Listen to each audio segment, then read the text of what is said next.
Get in on the action with DraftKings Sportsbook, an official sports betting partner of the NBA. New customers who deposit $5 or more can get no sweat bet up to $1,000 back in bonus bets. Download the DraftKings Sportsbook app now and use code Shannon. New customers can get a no sweat bet up to $1,000 if your first bet loses. Only on DraftKings Sportsbook with code Shannon. The crown is yours.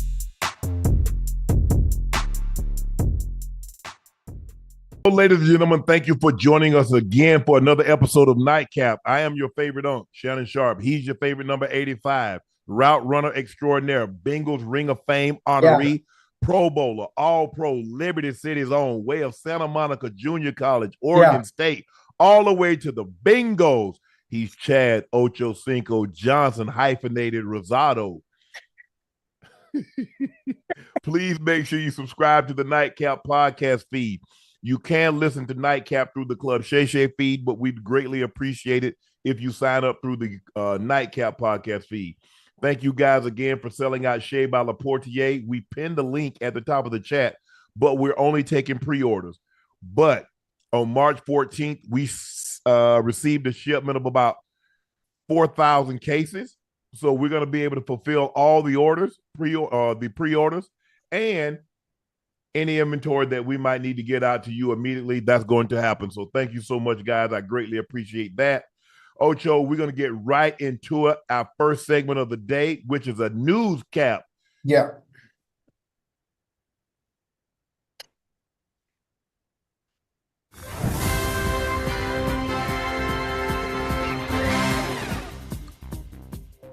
RG3 wants Caleb Williams to pull an Eli Manning and demand the Bears don't draft him. He said, with everything that just happened with Justin Fields, can Caleb Williams really look at that and say, this organization has my best interest in heart, and they're going to help develop me into the player I want to become? Do you agree with RG3's assessment? I mean, somewhat I do agree based on the way they handled the Justin Fields situation. You look at it from an organizational standpoint. To me, I think Caleb Williams is such an immense talent that he can overcome the shortcomings that are going on with the Bears right now. Obviously, the offensive additions that they did add, I would have to have a talk with management. I would have to have a talk with management. And what are your 2 or 3 year plan? What's your 2 or 3 year goals as far as I'm concerned, as far as me being into the fold as the starting quarterback for the Bears? I mean, it's very important. But then you look at it on the flip side. Let's say he does demand to sit out and wants to go somewhere else. Obviously, Eli Manning was drafted by the Chargers, but then eventually he went to the New York Giants. What other teams are out there that would be good for him that don't have the quarterback position already filled out? So I'm with any job situation. So if somebody leaves a job, I'm not supposed to take that job because they mishandled somebody else. Is that what you're saying? Well, I mean, no, I think, and I understand what Robert was saying. I understand what he's saying. Will Caleb Williams pull and do what Eli Manning did? No, I don't think so. I don't think he has the cojones to pull that off. Obviously, Archie Manning and the history that they have with the NFL, I think he was able to pull that off. But I think Caleb Williams, he's going to be a Bear, and you're going to have to do the best you can with the situation you're put in. Should a quarterback not want to go to the Broncos, consider how they handle Russell Wilson? Ooh, that's a good one. Because so where do we stop this? Because at every point, listen, I'm a little older than you, Ocho, so I go back and study this stuff. Uh-huh. We can go back and look at every NFL team and say they've mishandled a quarterback at some point in time in their history. Yeah. So is that what we're going to do? Because somebody got mishandled, well, I don't want to go there. Hey, you know, it's tough. It's rough. And the fact that obviously, you know, quarterbacks are given a 3-year span. They're given a 3-year span. And these organizations need to know for the development, the confidence in which way you want your organization to go. You have to do everything you can in putting the right pieces around those quarterbacks, especially now in this day and age. Quarterbacks don't sit back and wait until no, you can't. You know, there's too much money involved at the tail end. There's too much money at the end of the rope, Ocho. And pardon the cliche, but there's too much money 4 years down the line in order for you to have to wait. Because I'm going to have to cut somebody a check for $250 million. Yes, well, sir. Caleb Williams, the minimum that he's going to get, if he's what people believe, the minimum he's going to get is $300 million. Yeah. So that's also why I knew he would not be going back. Well, Marvin Harrison Jr., same thing. Well, the NIL can pay him what he can make it. No, they can't. And second of all you're doing is delaying a year from free agency. Right. All you're doing is push the free agency. So I'm going to push down the road an opportunity to get $125 million, $140 million, $150 million. Right. If I'm a quarterback, I'm going to push down the road the ability to get $300 million. Yeah. For me, if I'm Caleb Williams, I look at, they got DJ Moore. They just got Keenan Allen. They got Cole Kmet. Now, could we go into the draft and get an offensive lineman to protect Caleb Williams? Sure, that's a possibility now. Because with Keenan Allen, with DJ Moore and Cole Kmet, I like the skills because I can go get me a third receiver, Ocho, on down the line, maybe the third or the fourth round. But now I need to think about somebody that's going to protect the investment. Right. I don't care how much money you got in the bank. You better have some guards. You better have some security guard to protect you. Yeah, right. And so that's what you need. So that's why you look at Caleb Williams. You look at him as an investment. Right. Now I need parameters around him to protect him. You see, it's one thing for you to say it. It's one thing for you to say it, but is Mr. Proles and the rest of the organization willing to do what they need to do to make sure they're going to protect that investment so you get the most that you can out of him early. So when year 3 is up, you're willing to pay him without any regrets or any second thoughts. I believe they are. They also signed Gerald Everett, who's a pass catching tight end. They signed DeAndre Swift, running back from the Philadelphia Eagles. Yeah. And look at the defense. They got all-pro Jalen Johnson, who was sensational. Montez Sweat that they traded for and got from the Washington football team, right? The Commanders. Yep. I think that's where they got him from. So you're talking about a top 10 defense. I'm possibly set. Now I need protection. I'm going to make sure I'm not going to make the same mistakes that I made with Justin Fields. And sometimes, we can learn from the mistakes that we made to make sure we don't make them again. Because we got Justin Fields, but we forgot a situation where we needed to protect him. Right. But he also, Fields made some mistakes by, not shifting the line one way or another, taking unnecessary punishment. But that comes along with maturity. You learn. You ain't going to take too many of them right here under the chin, Ocho. We've all taken them, but we learned, I ain't going across there no more. I'm going to have my head on swivel. I'm going to know where that hit's coming from. Right. But for me, I disagree with RG3. I understand what he's saying, but we got to be careful trying to encourage people to do something because we disagree with how situation handled before. Because we can go back and look at it and says, you know what? They mishandled that team too. Yeah, they mishandled this player. We ain't even got to go back that damn far now. No, we don't. got to go back that far. Honestly, it happens every year. Especially look at the running back position. Right. Look at the running back position and the positions that NFL teams and owners don't feel are valuable anymore. Hell, they ain't handling none of them, right? How's your audio, your microphone? What's wrong with it? You can't hear me? Huh? Hold on, you can't hear me? Yeah, they say you sound like you in the bathroom. How it sound now? Is it better? Hello? Better. It is? Yeah. You sure? Okay. I had to hit the button. I had to hit the button. Thank you for telling me. Yeah. I had the button on the side of my They say it sound like you was doing a number 3, a 1 and a 2. Oh, nah. I'm good. Sorry about that, Chad. Yeah. My bad. But think about it, Ocho. They signed new offensive coordinator Shane Waldron, plenty of play calling experience, building around the quarterback, and they have the number 9 pick in the draft. So they get number 1 pick from Carolina, and they have their own number 9 pick, which is top 10. So if I'm them looking at what I got on defense, I'm going offensive line. If the offensive lineman from he seems to be the highest rated offensive lineman in the draft from Notre Dame. Yeah. As a matter of fact, I think his daddy played with Kansas City, if I'm not mistaken. I played against his dad back in the I didn't play against him, but I was on the Broncos teams that played against Kansas City. I think his dad was John Alt. So that's where I would go. That's what if I'm Ryan Poles, I'm going to the that name. I'm getting an offensive lineman, Ocho. I'm gonna get somebody protective. Now, I wish you could have got Tyron Smith.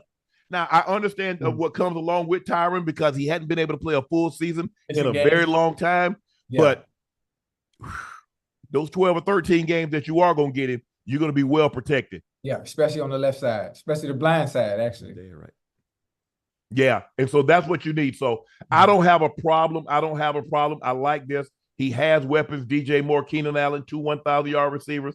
Cole Kmet, Gerald Everett, 2 pass-catching tight ends. Right. DeAndre Swift at the running back position. Like I said, I can go into the draft and get a wide receiver with the 3rd or 4th round pick. But with that 9th pick, I'm going to get an offensive lineman. I'm going to get somebody that's going to protect him because I don't know if there's anybody left in the draft that's going to give you that kind of value where you can protect the quarterback. So I can mix and match from there, but I'm going the first pick that I'm going to take. Well, first pick I'm going to take is Caleb Williams. The second pick that I'm going to take is going to be an offensive lineman. Also, Coach Prime, head coach of the CU Buffs, also spoke about Caleb landing in Chicago and said he doesn't like the landing spot. Let me tell you something I have a problem with. Kids coming from California for the last couple of years, right? Went to Oklahoma, not terribly cold. Chicago is cold, man. You got to think about that kind of stuff when you're taking a young man. Listen, I want you to know, see, when you take a guy from Ohio State, you bring him to Chicago, okay, I can understand that. But from California to Chicago, not only that, they added what? 1 or 2 more games in the NFL, 17 games. Come on, man. You got to factor stuff in. That stuff matters. Ocho, if you don't mind, man, can I ask you a question? Yes, sir. Can you tell the people at home where Patrick Mahomes played college ball at? Texas Tech. Is it cold or is it hot in Texas? It's hot out there, boy. It's hot out there, boss. Where does he play football at now? Kansas City, boss. If you don't mind me asking, your quarterback, can you tell the people at home where he played college ball at? USC. LSU. Oh, you talking about Joe? I thought you meant Carson. You said my quarterback. Oh, my bad. Yeah, okay. your current quarterback. But we go to Carson. Yeah, okay, yeah, Carson, USC. And Joe Burrow played at LSU. LSU, hot. Let's see. Cincinnati, cold. Baltimore, cold. Yeah, Pittsburgh, cold. Cleveland, cold. At what point in time did we stop making excuses for these? If the guy can play, he can play. John Elway played in Stanford. He came to Denver. Did it work out? Yeah. So if a guy doesn't pan out, are we really going to blame the weather? Yeah. Is that what we blaming it on now? We really? No, I think it's just some. I think it's something just that you have to factor in. It's one of those. What do you call it? I call it anal. One of those anal things that scouts look at. One of those things that owners look at. You know, they nitpick. Sometimes they go back to elementary and find something that you did wrong in elementary and use that against you. You know, just small stuff that really doesn't matter. And I think for a player of his caliber, Caleb Williams will be able to adapt to the environment. He'll be fine in Chicago until you get them goddamn games. Until you get them goddamn games. Guess what? If you don't mind me asking, Ocho, do you know where Caleb Williams grew up at? He not from LA? Washington, D.C. Oh, I want to get cold in D.C. It get cold like that. No, it doesn't. What? Yeah, you mean to tell me huh? Yeah. You mean to tell me you said that and you're not Willard Scott or Al Roker and you tell me it get cold in D.C.? Man, we got to stop this, man. We got to stop this. I don't like the fact that we try to build in excuses for these guys. Hey, I'm taking the guy best available. I don't give a damn where he's from. I don't care if he played in Antarctica and he has to come to Miami or he has to play. I don't care. Yeah. I don't care. I don't care. I don't care if a guy played in Texas and I got to bring his ass to Pittsburgh. Right. I'm taking the best guy available that I need at a position. So if I need a quarterback, I don't care if he played on a dome. He about to have his ass outside. He gonna be all right. He gonna be all right. He gonna be straight. He gonna adapt. Right, so it snows in North Texas. Let me ask you a question. So he played from D.C., so it don't get cold in Oklahoma. It get just as cold in Oklahoma as it does Texas. Yeah. When I was at Langston, it got cold up there now. It got cold up there. Yeah, of course it does. At some point in time, it gets cold everywhere. Hell, it get cold here sometime in Southern California. Right. And stop making these excuses for these kids. Let them play.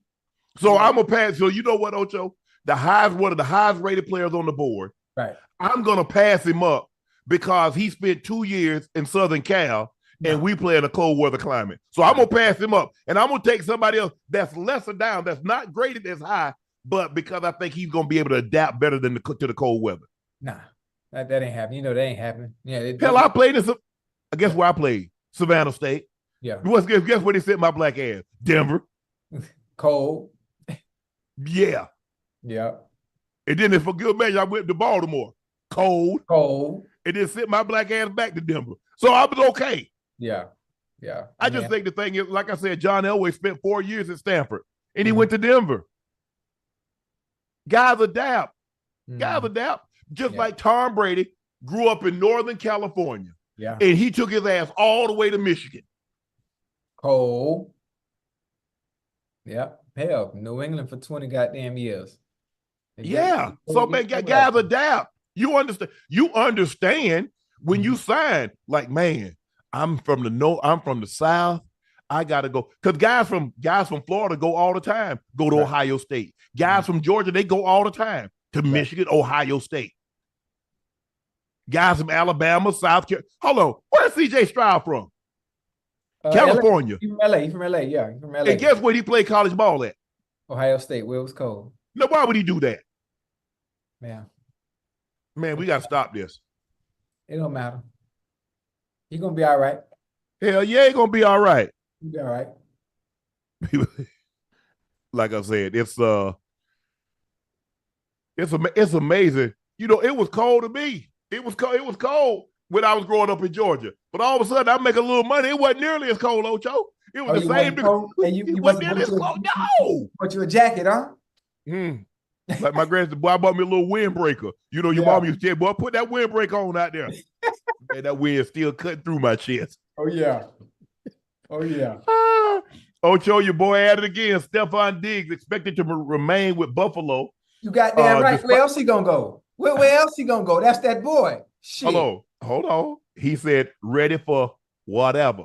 While Diggs' mysterious posts indicate there may be some uncertainty, it seems unlikely Buffalo would trade its top receiver this offseason. Remember now, they lost Gabe Davis. Yeah. Should the Bills want to keep Stefon Diggs? You goddamn right you're going to keep Stefon Diggs. Still top 5 receiver in the NFL, one of the best route runners there is that have ever played a goddamn game. You know, Steph had a good season last year, 107, 11,083 yards, 8 TDs. What you mean?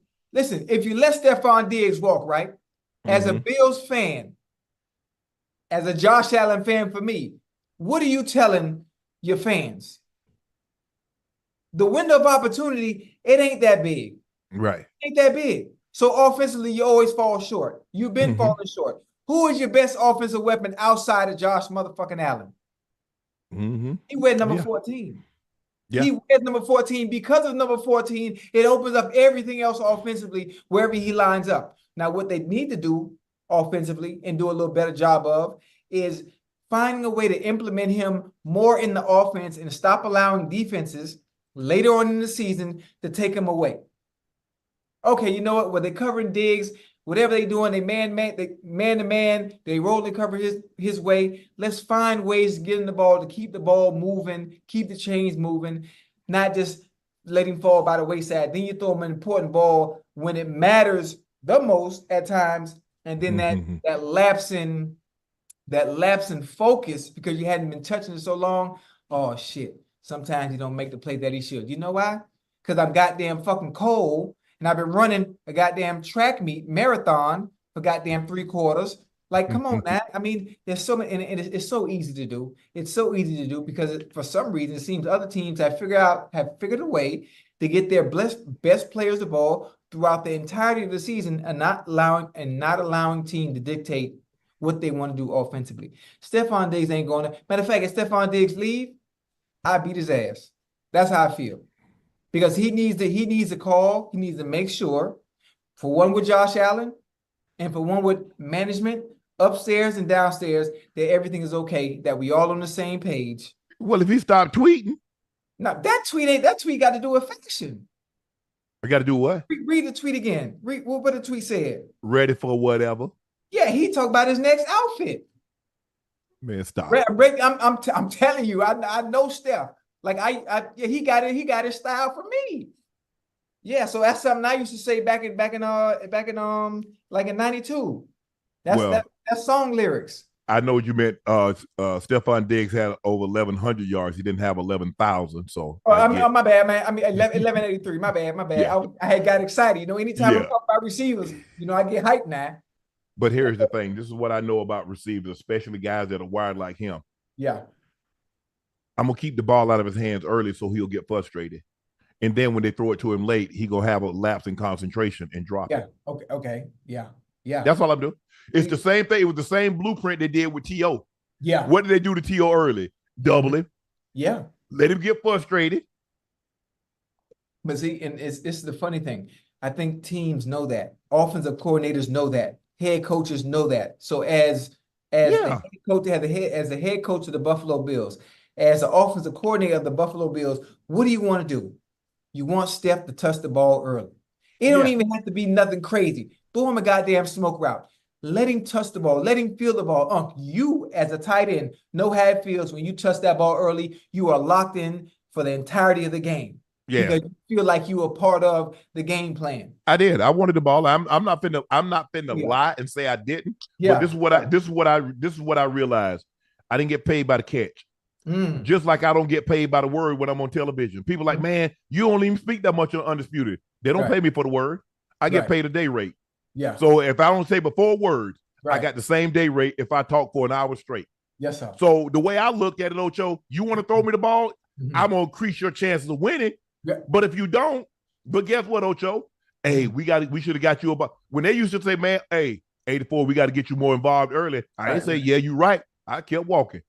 But listen, nine ain't the time because the game's over. Right. You telling me that as opposed to you doing that in the time that it's over. And see, this is a game they also play. Chat, stay with me real quick. This is a game also teams that play when it comes time to make business decisions. Now, what they'll do now, if you look at Stefon Diggs' numbers and targets throughout the entirety of his career, again, he had a good year last year, not to the terms in which I see him, because I still see him as top 3, top 5, no matter what anybody says, regardless of what the young fellas are doing right now in the NFL, because they allow teams to take him away. Now, what they're going to do, I'm going to tell you the games they're going to play. They're going to have a season, right? They're going to have a season this year, and I'm hoping things turn around for them offensively, where they don't allow a team to dictate, because you know what they're going to do? They're going to come to them at the end of the season, where you know what? Based on what you're making and your stats, it don't line up together. You see what I'm talking about? Your production and what you command as far as your salary is concerned, you know what? It don't go hand in hand. That's the game they like to play. Hell.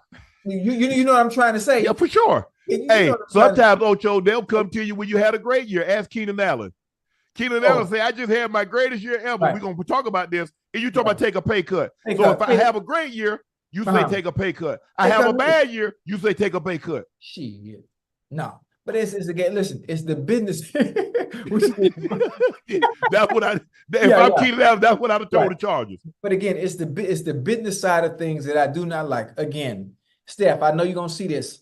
I need you to call management. I need you to call Josh Allen. If you want to do a three-way, you can get me on the call. I want to make sure things are okay. I know what you could do. They know what you can do. The rest of the world know what you can do.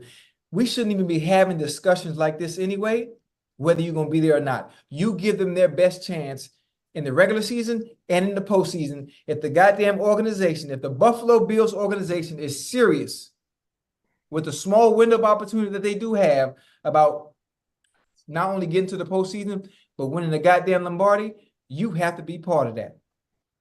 Now you let me know, because if I need to come down to the Buffalo with you, but Ocho, he got to stop with the cryptic tweets though. But that ain't got. It's not football season. Okay, it's not football season. You could, but you know what? I've noticed teams that win. Let me ask you a question about his love life, They could have just broke up. So I'm just asking you, teams that win. Right. Do you see this in the offseason? See what? So now the man can't tweet what he wants to in the offseason? He can tweet whatever he wants to. Yeah, but this. But every year you make excuses. I remember when they first lost to Buffalo, he's sitting on the field. Every year when Philadelphia beat him in the playoffs to go to the thing, he's sitting on the field. He wanted to soak it in. Buffalo, when Kansas City beat him, he's sitting there soaking on the field. They beat him again. He stared up at the star. Yeah. He's doing all of this except when they throw his ass the ball late in the ball game and he drop it. Okay. I mean, he didn't come up with one play. He's human. He's due to make mistakes, as we all are. No. That's not what you said. You keep telling me he's top 5. He's not top 5 anymore. He's a top 5 receiver. You got he's a top 5 receiver right now. Yep. Okay. You taking him? Hold on. No. Let's do it. Call out no name. CD. You taking him over CD? Wait. You taking him? Can I say something? Can I say something? Yes. Can I say something, please, real quick? Yes. Before you even start, before you name all the young bulls, he's top 5. You said he's top 5. Let me finish. Okay. My top 5 still, and then you can pick whoever you want, is still Devontae Adams, still number 1, Stefon Diggs, and then goddamn Keenan Allen, and then everybody else comes along. This is what I don't like. Wait, let me finish. I'm going to let you go. This is what I don't like. When things don't go well for the ones who are already in place, statistically, when things don't go well for them, all of a sudden, all the young bulls just overlap them automatically when the teams that they're on aren't using them right, whether it be the quarterback situation, whether it be teams allowing them to dictate what we want to do with some of our best players and our offensive weapons. So to me, yeah, what you're basing everything off statistics, and I know what them boys can still do. How the hell? What am I supposed to base it on? Tell me what I'm supposed to base a receiver play on. I'm telling you why it's like that. Chase, CeeDee Lamb, Justin Jefferson, them motherfuckers is all goddamn world. They are the motherfucking shit. So you taking Stefon Diggs over them? Based on his body of work throughout all the years. This ain't no body of work. This is an update your resume. This is a year-to-year thing. Wait a minute. It's a year-to-year thing. You acting like he had some shitty goddamn season or something. Did he have a better year than Justin Jefferson, Tyreek Hill, CeeDee Lamb, Jamar Chase, Mike Evans? It's a simple yes or no. My answer is not changing regardless. I don't care if your answer changes. Okay. All I'm asking you is that you talk about body of work. This is not when he's going into the Hall of Fame. This is about the 20. Hall of Fame. I'm just talking about for me.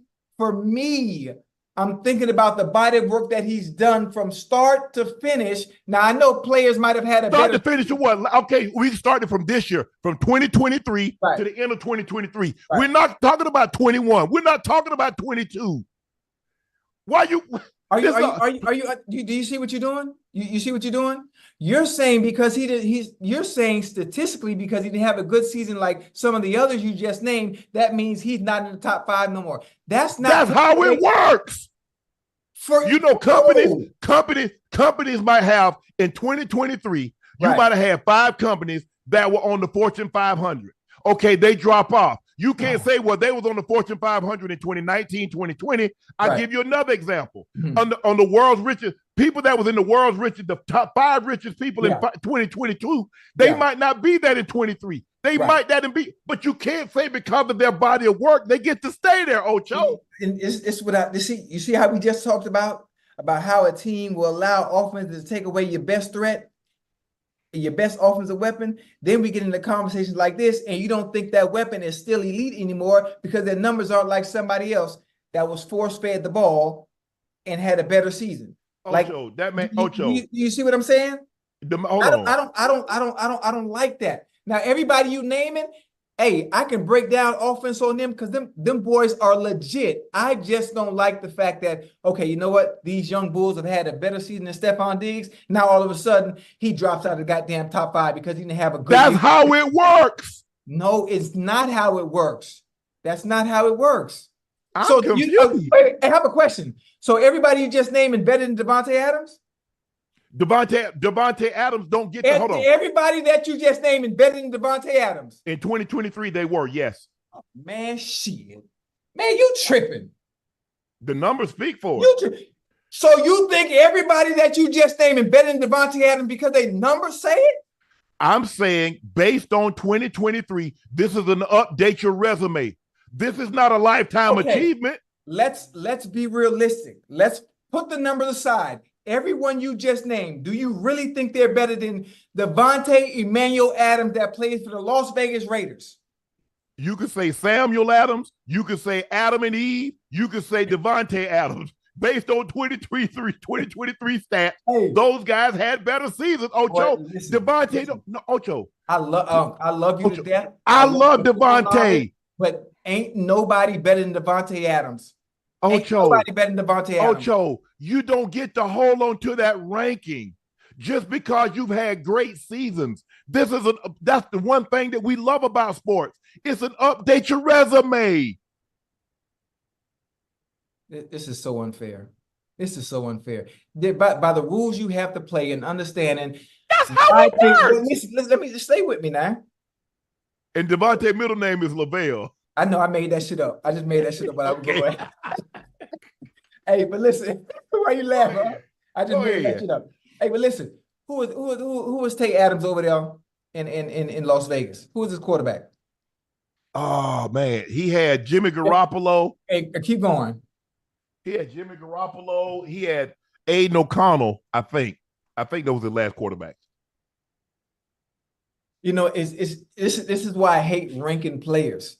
Justin Jefferson, Jamar Chase, Keenan Allen, Stefon Diggs, Mike Evans, CeeDee Lamb. Stay with me a little bit, baby. Stay with me real quick. I'm just Tyreek. Listen, Tyreek is in the class of his own. Tyreek is in the class of. I know I said Devontae Adams. Listen, you know how much I love Devontae. Goddamn motherfucker brought me to tears watching his routes. Tyreek is in a class of his own. Mm-hmm. But all those dudes are worthy of being within the top 5. That's why I hate when we use stats because you have to. Yes. The game, because of what we're in. But I look at it from a skill point and understanding what they can do on the field. Now, some of the things that they're not in control of is how many times they get the ball, the targets, the receptions, the touchdown. But I know what they can do from a standpoint of being that I play the game of receiver and I know they still got it. And there's some things that are out of their hands and out of their control. That's why I'm so passionate when it comes to talking about them boys. Yeah. I get what you're saying, though. I'm not saying that Devontae Adams has dropped off a cliff, but I'm just saying you got to go by what we see. We don't get to say, we don't get to say, well, this guy's a top 5 back, even though they got 12, 13, they got 10 guys that rush for more yards, had a better yards per carry. But I remember 2 years ago, the dude ran for 12,000 yards. We can't do that. That's the only thing. That's the numbers game that we have. That's the only thing we can evaluate it on. Right. But I dive a little bit deeper. I like to dive a little bit deeper into understanding what these individuals can still do, and because of things offensively, because most of everything is out of their control. Everything's out of control. Well, you play a dependent position. The wide receiver is a dependent position. Exactly. And it frustrates me when we have topics or we have conversations like this, and I have to find ways to around the stats to tell you why they are still who they are. Because they're so reliant on everybody else. But you remember, I hate that. Wow. Check this. This is where I'm gonna push back. Yes, you remember when D Hop had 7, 8 quarterbacks, and he was still first team All Pro. It didn't matter. They were feeding him. They were feeding him too. He go get it. Boy, D Hop, we eating. It didn't matter. Well, hey, listen. Sister Rosa Mary could have been that quarterback when D Hop was in Houston. He was gonna eat. He getting open with everything. Yes. Right. Animal. But did you see what they did? They kept feeding the rock. They didn't allow anybody to dictate whether he can get the ball or not. They moved him around. Yeah. You got to have that, Ocho. But I think this, sometimes, like as a wide receiver, man, you get so frustrated. You running like, I can imagine Devontae running a crisp ass route, and the ball ain't even nobody looking his side, or they done sailed it out of bounds. They done skipped it in the dirt. Yeah. Man, do you know how frustrating it is? Because it's already hard to beat a guy. Yeah. And now I win clean. Yeah. And you know what? I could sense his frustration throughout the season. I could sense his language throughout the season, but he can't say something because he got that C on his chest. Yes. He got that C on his chest. He knows there's more expected and demanded of him. And I love the way he conducts himself. Yeah. You're gonna have some frustration, like, damn, you're gonna have some of that. Right. But if you just watch him, every route is run with the same tenacity. He's still trying to fight and scratch for yards, run after the catch. Yeah. But I just think that what did Devontae finish up with this year? Because I mean, you look at what he started with, Jimmy G, and then he had Aiden O'Connell. Did Brian Hoyer even take any? Did somebody take some snap? Or was it just him? Just O'Connell and Jimmy G. So what did Devontae end up with? He ended up with 1,000. 1144. Man, you know, 1144. Devontae said, "Man, I'm supposed to have that with 10 games." Yeah, easily. Yes, easily. Even his first year there, when after he signed that big contract. Now we know what he did with Aaron Rodgers. That goes without saying. I mean, he was a 14, 16 touchdown game, 14, 16. Yeah, that was he was getting out of bed. But that's the difference. When you get out of bed and you already know, get off the bus, Ocho, I got 12 targets. Easy. Now, y'all mess around, I get 17 targets thrown my way. But I already know I'm getting off the bus. I grab my bag. I got 12 targets coming my way. I don't give a damn what y'all do. Right. Y'all mess around and blow a couple of coverages, I got 17 coming my way. Yeah. And I get what you're saying. Yeah. I understand, because the wide receiver is a dependent position. Yeah. I don't care how great you are. Now, it helps. But if the guy can't get you the ball consistently, what are we doing here? And then, so that takes me right back, though. Now, this takes me right back. Chat, y'all stay with me, chat. This takes me back to the Stefon Diggs conversation, right? Yeah. And in the lapses in production throughout a number of games, first 5 weeks, 100 yards, 100 yards, 100 yards, 100 yards, 100 yards. Yep. The rest of that, what do they do offensively in Buffalo? Allow team to dictate, you know what? We taking 14 out the game. We don't care. Y'all going to have to beat us with Gabe Davis. Y'all going to have to beat us with the running back. Y'all going to have to beat us with the tight end. They allow team to dictate whether he can and can't get the ball. When D-Hop was with Houston, you know what the Texans said? Hell, you don't. We don't give a fuck what you do. We going to find ways to move him around and make sure, because he is our best offensive weapon, and we're going to utilize him in every way we can. Right. Why can't they do that in Buffalo? Because then when you don't, then we have conversations like this. Then you have Diggs upset, frustrated on the sideline, because we come and have conversations like this in the offseason and think that he's falling off or he's not in the top 5 when some of the things are out of his control. True. I mean, but he played. God damn, I like this conversation. Shit. Okay. Our poll right now, best receiver in the league right now. They're gonna say Tyreek got 50. Tyreek got 56%. Justin Jefferson got 23%. Yeah. Devontae got 18%. Right. Stefon Diggs got 3%. Right.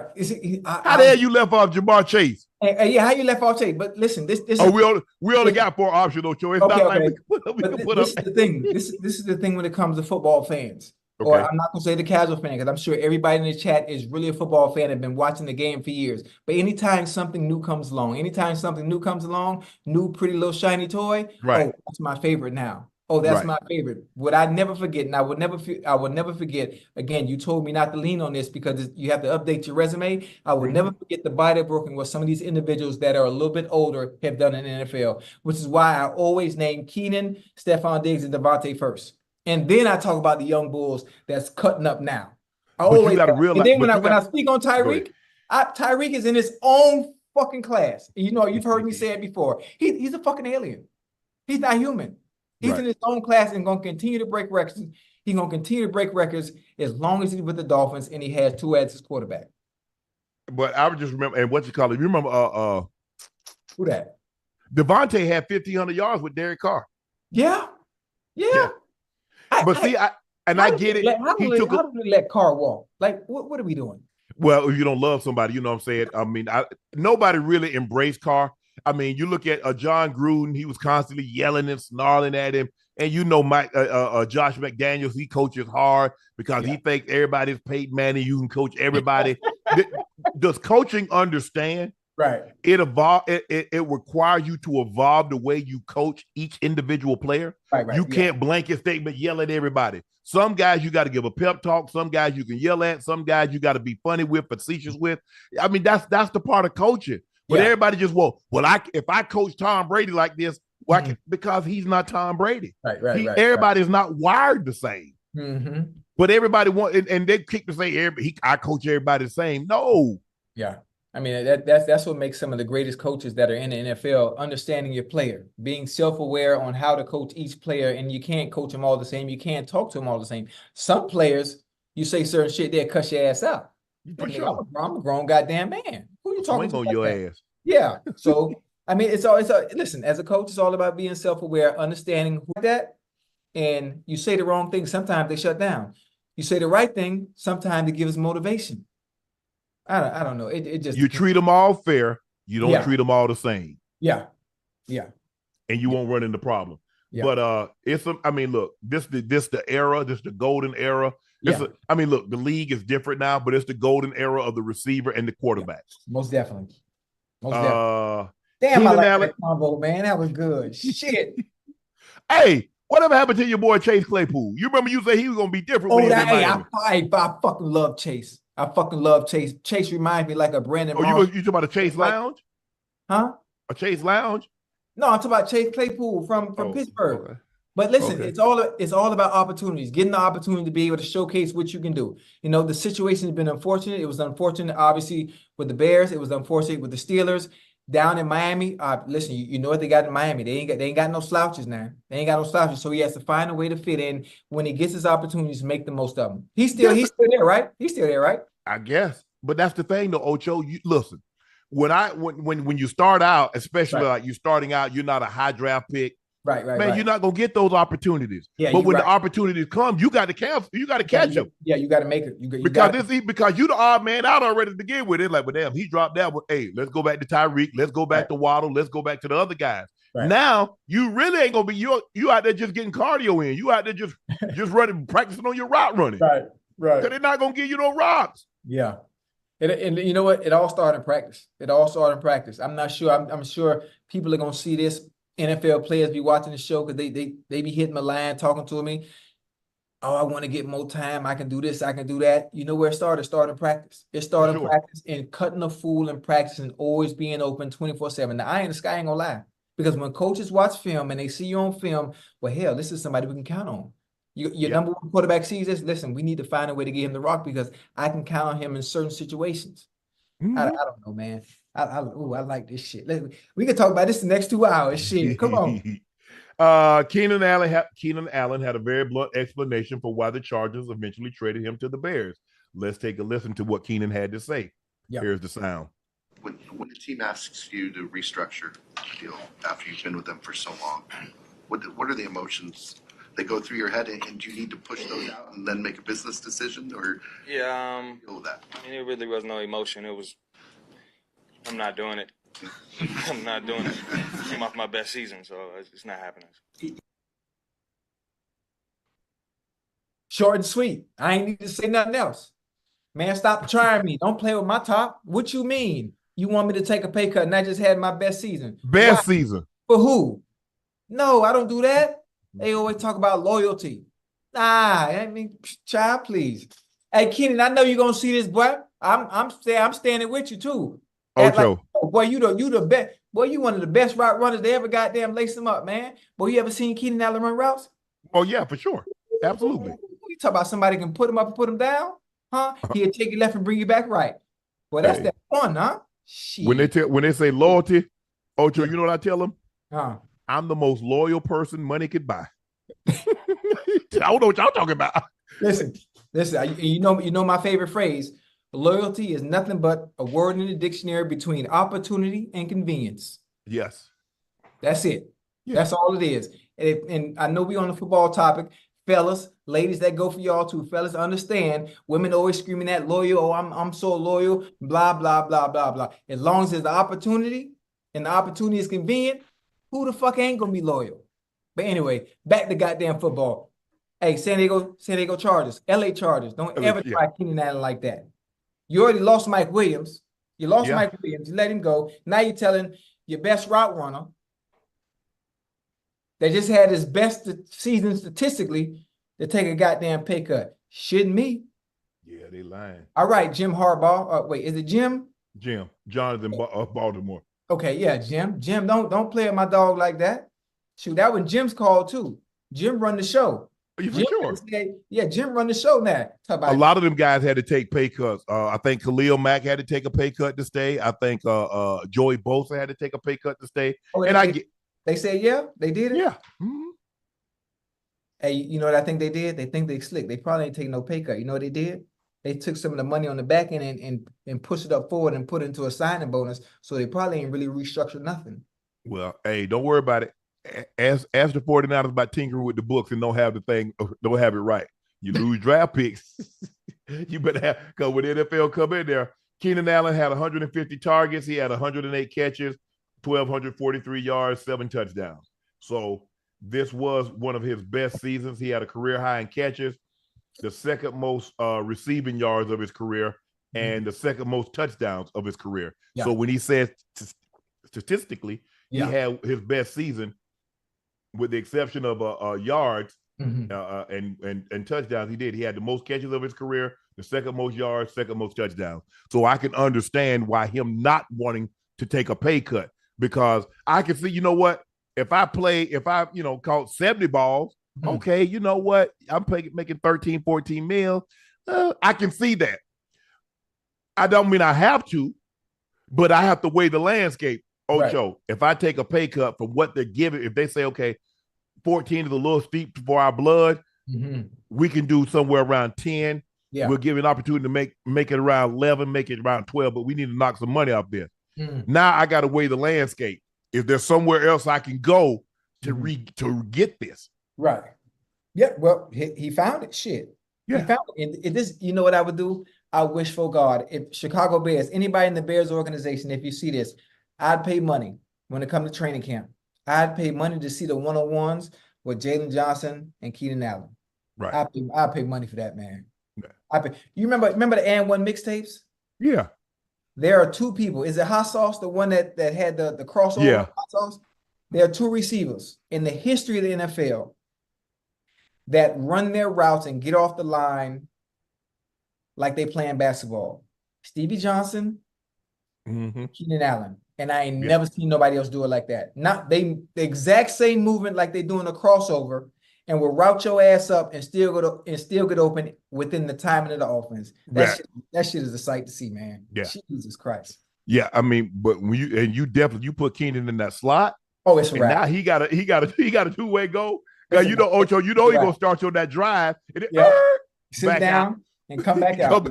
Or he gonna whip you. He gonna start out and then come back in. Yeah. Or he gonna hop. Yeah. Hit you with that hezzy. That little hezzy. Yeah. He nice. Yeah, man. So he nice with it. Congrats to Keenan. Back to Devontae. And people say, well, Devontae left a Hall of Fame quarterback in Aaron Rodgers. Yes, and he looked at Jordan Love. Look what Jordan Love became. Yeah. But you do understand, he's making $28 million a year. $27 million now in Green Bay. I don't know what the state tax is. There state tax in Wisconsin? Because now there ain't no state taxes in Vegas. So that's 6 to 12%.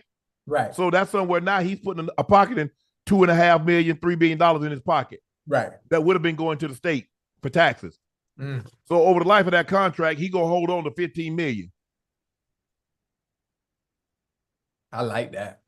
I like it too. I like that. Hell, I'm thinking about getting up out of here. I'm packing my bags as we speak. Ash give me the evil eye. Hey, where you finna go? You finna move? You finna move? You talk about you just going to Vegas? Yeah, man. I gotta go. I think I'm gonna get up out of here. 14% state taxes. I got to. Hey. Wait. If you worry about not paying state tax, you might as well come down here to Florida. Nah, I ain't gonna come down to Florida. Why would you go to Vegas and you can come to Miami when I mean that don't? I need to be close to Cali.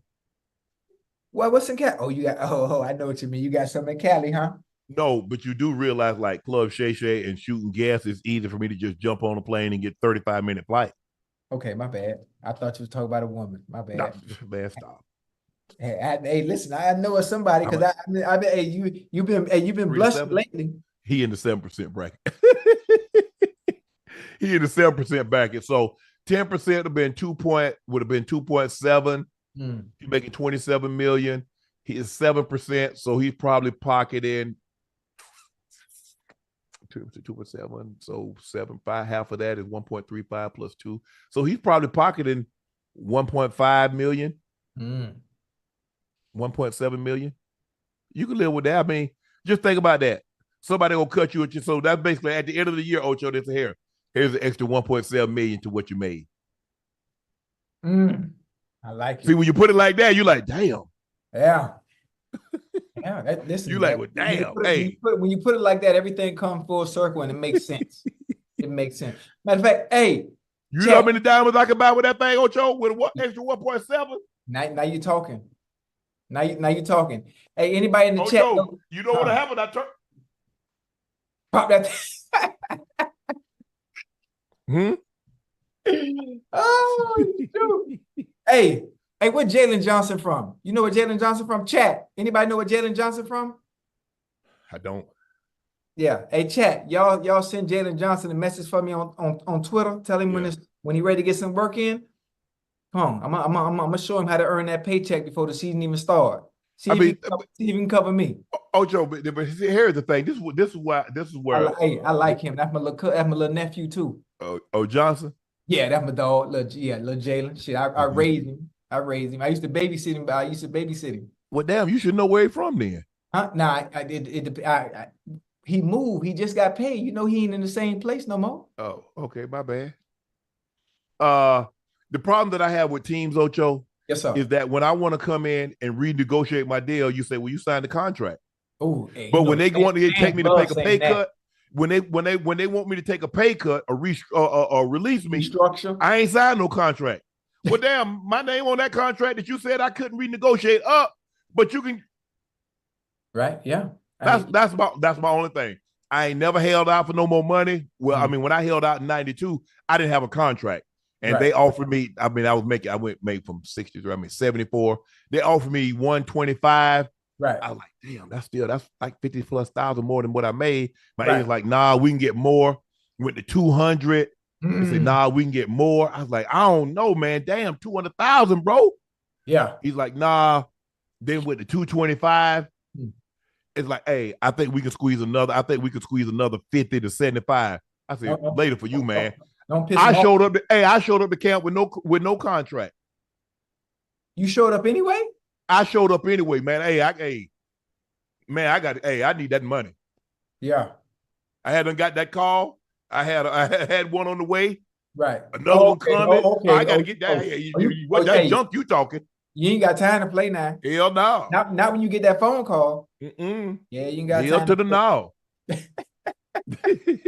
Oh shit. Ocho, Kenny Pickett says he's confident in the way he handled the Russell Wilson situation. Let's take a listen to what Kenny had to say. Yeah, I think the communication, is what it is. It was behind closed doors. I'm confident in the way that I handled it. I handled it the way I should have handled it. I'm excited to be here. It worked out so well that Philly was the place I ended up landing in. So I think everything happens for a reason, and I'm right where I'm supposed to be. How did your family find out?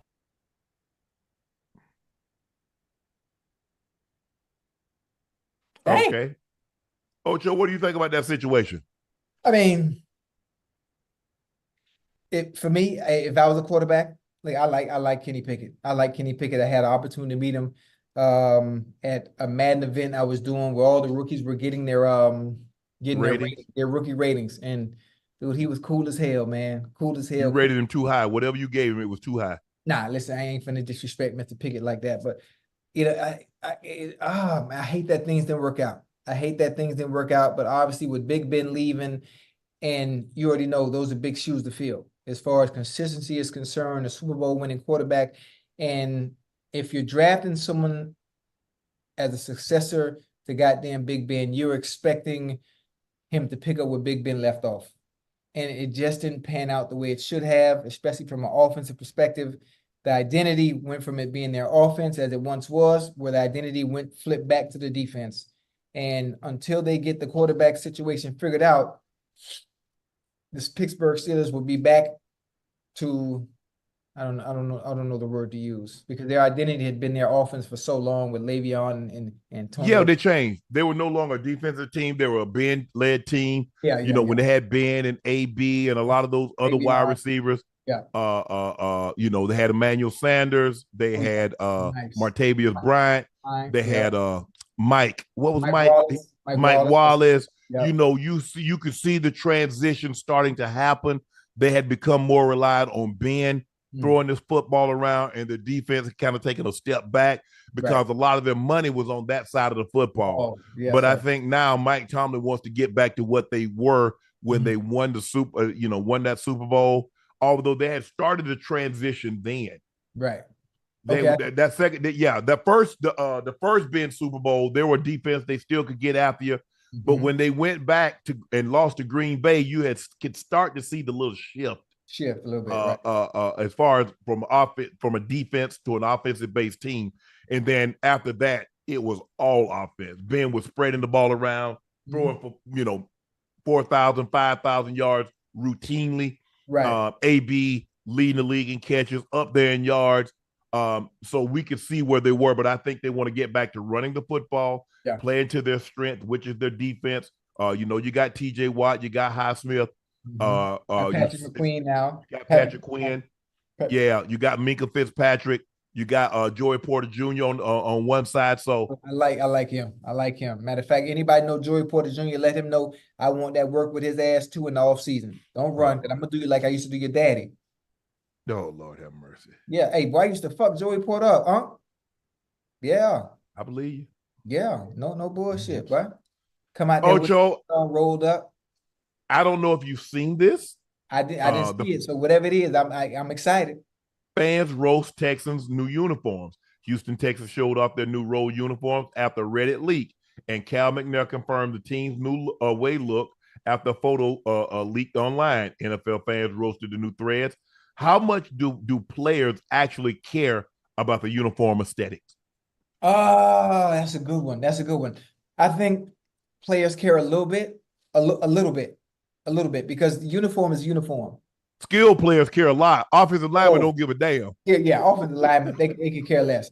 But let me see. If I think about offensive linemen that would care about the uniform, I can give you three. Aaron Donald cares about his uniform. That's a D lineman. Yeah, Trent. Okay, I'm just saying, big boys. Okay. Hey, Trent Williams. Yeah, cares about his uniform. And what's the D tackle from the Patriots? Be dressing his motherfucking ass off. He wear number 9. Oh, Ocho. Yeah, he cares about his uniform. You can tell by the way they dress, not off the field. I'm talking about on the field. Off the field, all of them. I mean, AD wear threads, Big Trent, he be LB down. They be cutting. Godchild, I think that's how you say his name. Yeah, he is at fashion shows in Paris and Milan. Yeah. Hey, them boys don't play. But I think the skill position care the most. Quarterback, sure. I don't think quarterback give a damn. But the running backs and the receivers are the worst. Yeah. They really care about the uniform. So whatever uniform you do have, they will find a way to look the best they can with their own swag or drip, as we call it. Well, yeah. Yeah, I think that quarterbacks, for the most part, they built bad anyway. So anything will look terrible. Anything will look terrible. It's gonna look terrible on them. So it is what it is. Yeah, but why? But obviously the wide receivers and the running backs, the DBs, linebacker, DBs really care. Yeah. You look good, you play good. Yeah. Because we used to come out there in pregame, have our socks rolled down, we all greased up. You know what I'm saying? You done did the push-ups, I got the face, man. And so you don't have everything, because back, I need my money back, because all that money that y'all find me and AG, Aaron Glenn, he and I was like every week, hey, AG, man, they got you. Yeah, Sharp, they got me too. 5,000 for the play with AG? Yeah, AG was. Yeah, I'm older than AG, but he was in the league when I played. Yes. Yeah, AG covered me when he was with the Jets or with Houston. Yeah. I think maybe either with Houston or with the Jets. I went against AG a few times. Yeah, and so anytime Ocho, they tackle you, they expect me like, oh man, my sock down, pull my sock up. Man, stop! I'm playing a football game. I ain't got time to be brushing dirt off me and pulling those socks up and tucking my dirt in. The NFL fine you for that. You know that, right? But your socks. So they got. Yes. Oh yeah, they got me like that multiple times. Remember when I played? Now You remember we had to have black and white shoes. The Yeah. base shoe had to be black with the white lining. Here go my retarded ass. I had orange. Don't say the retarded word. Just say a little slow. Okay. I was on my bad. God forgive me. If I offend anybody in the chat, I apologize. Okay. Yeah. As slow as I was, I didn't follow the rules. I had on orange cleats. I had on gold cleats to match my grill at the time. Mm-hmm. I just took the fine. I ain't even care. Matter of fact, one of the reasons, this is funny, Unc, you probably don't know, chat, y'all probably don't know about this. I had been getting fined so much to a point, Unc, when I got to about year 6, this is how Roger Goodell and I became so close. If I knew I was doing something, if I knew I was wearing the orange chin strap, or I knew I was wearing the black chin strap, as you can see in some of the pictures time, I would send the fine money in. I would beat the NFL to the punch before they could send that fine letter on Monday. The check had already been sent out throughout the week. So Park Avenue, I had already paid the fine, so there was no need to take it out my check. Right. And I think that pissed them off so much that I would pay the fine ahead of time because I knew, listen, I'm going to do something. I don't know what to do, but I'm going to send you this money a little early, just in case, so you don't have to waste your time sending no FedEx to Paul Brown Stadium. Yeah, I had my last couple of years. Well, you could only have 2 colors, so you could have, like, I could have purple and black, or I could have orange and blue, but that means or orange and white. So you couldn't have 3 colors on your cleats. Mm-hmm. So I had to tape the tongue of my cleat because the tongue was red, it was orange when I was in Denver, and it was I think it was like white, but you couldn't have lettering. You couldn't have like I had big plate. I'm like, come on, man, who's looking down there at that? But they got the uniform police out there. Yeah, you remember who your uniform police was? Hey, David Fulcher was mine. Remember David Fulcher? I do know Fulcher. I played against Fulcher. Well, you know how many fines I got because Fulcher he had to write it down because when the film and they see me wearing a streamer towel, wearing that long ass streamer I ain't had was wearing. Listen, wearing the orange cleats, or sometimes depending on what our uniform was, I changed my chin strap to orange. Yeah, wearing black. They won't let you do that because I remember I used to have a blue chin strap, and if you go back and look, my helmet like 2 of my chin straps. The snaps are flapping. Hey, I always kept the right one loose. I kept both of mine loose. Oh man, it was some days, man. David Fulcher cost me a lot of money, man. Yeah, and no mouthpiece. I didn't wear a mouthpiece. Oh, hey, listen, I ain't wearing no mouthpiece either because I can't talk. No, shit. That's what I'm saying. All that you done had your hand in the dirt. You done slapped somebody upside the head, the ass. Yeah. Hey, good job, pat him on the ass, and I'm gonna take the mouthpiece out of my mouth. I wish I might, because I got something to say. I need to say it right then. I ain't got time to take the mouthpiece out. Exactly. You sorry mofo. All right, Sharpe, I ain't gonna beat you with the more mofos. I said, well, you that one. I don't need you to be another one, but you that one. Well, them were some fun days. Oh yeah. I don't know if they let them talk like we used to talk. You think so? No. You mean did anybody talk the way we talked back then? Yeah. Oh, hell no. Hell no. Oh, absolutely not.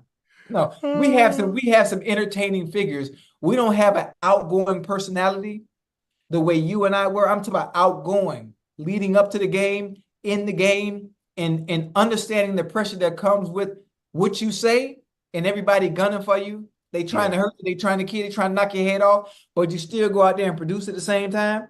We don't have nothing like that. We have some good dudes that are really, really good at their craft. They just don't have that dynamic personality to go with it. Now, if they were to add that sauce and that personality to their game, oh my goodness. They won't let you. They're not gonna let you play like that, Ocho. Man, listen, and during this time in this social media area, if you add that dynamic personality to it, oh my goodness. Boy, they're not gonna let you. It'd be crazy.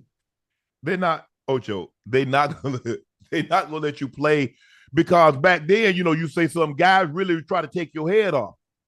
Yeah. So it was about, what I'm saying, even if you weren't getting the ball, Ocho, back then, when you didn't get the ball, you didn't have to get the ball. Right. Guys will buzz by you and peel your dome. And let you know. Yes. And they would let you know. Yeah. Yes. But now, they done took the intimidation, the talking part of it. So I don't really know how much they talk anymore, but it's a different game, but the guys are playing at an extremely high level. I still love watching them play. I don't care if they hit or not hit. It is what it is. So you got to play with the rules that governs you at the time in which you play. Right. So we had the rules that we had. I'm sure the people in the 70s say, man, y'all don't even play football no more. And then people in the 50s and 60s said the same thing about the guys in the 70s and the 80s. And the guys in the 80s and 90s said the same thing about the guys in the 2000s and beyond. So it is what it is. Yeah, the game is changing. And you know what's funny? You know, the fact that, I work out inside the NFL.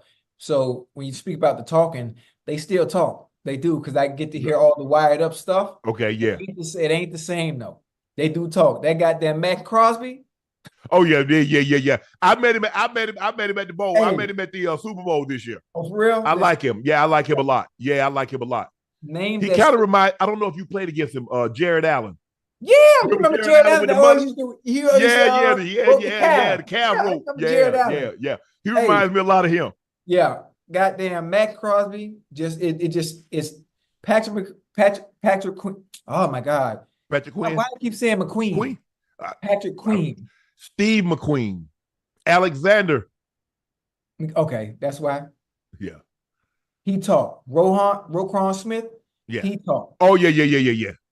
Yeah. Hey, oh man, they wired up. I'm talking about it's funny. Then some of the other players that are always wired up, it's always that politically correct talk because they know they mic'd up. It ain't. Yeah, you know what you don't say. Yeah. We ain't mic'd up.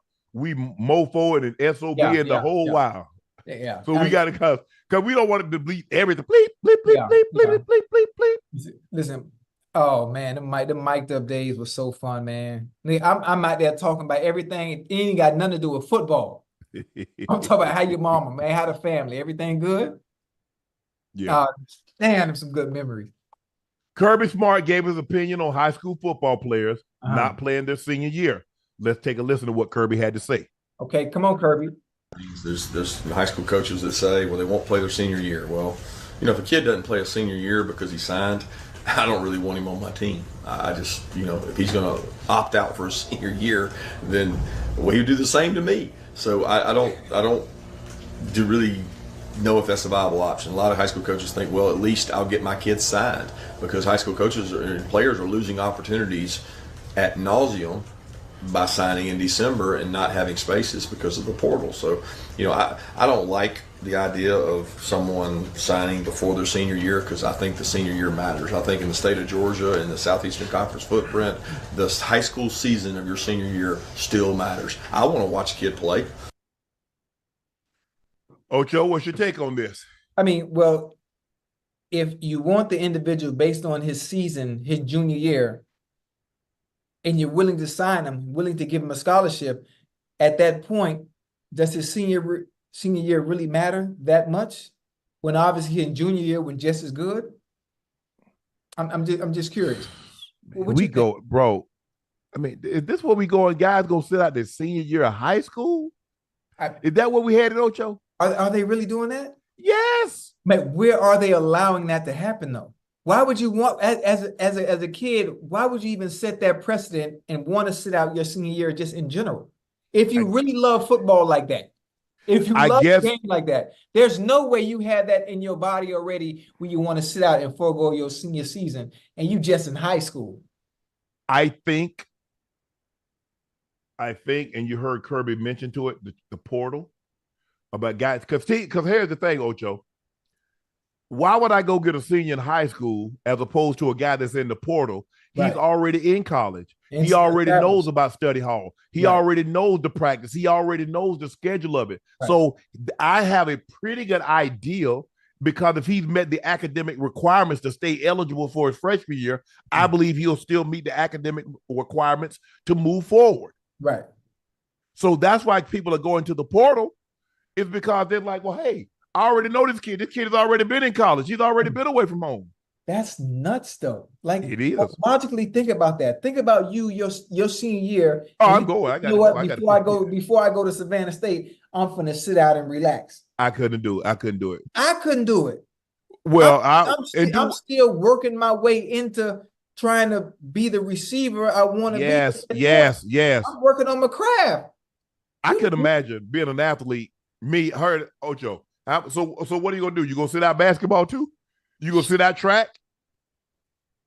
Can you imagine, Ocho, you a football player. You don't play football your freshman year, your sophomore year, your junior year, and come your senior year, all you going to do is go to class and then go watch the guys play on Friday night. No, that don't even make no sense. And listen, if you're able to do that at that young of an age, you don't love the game.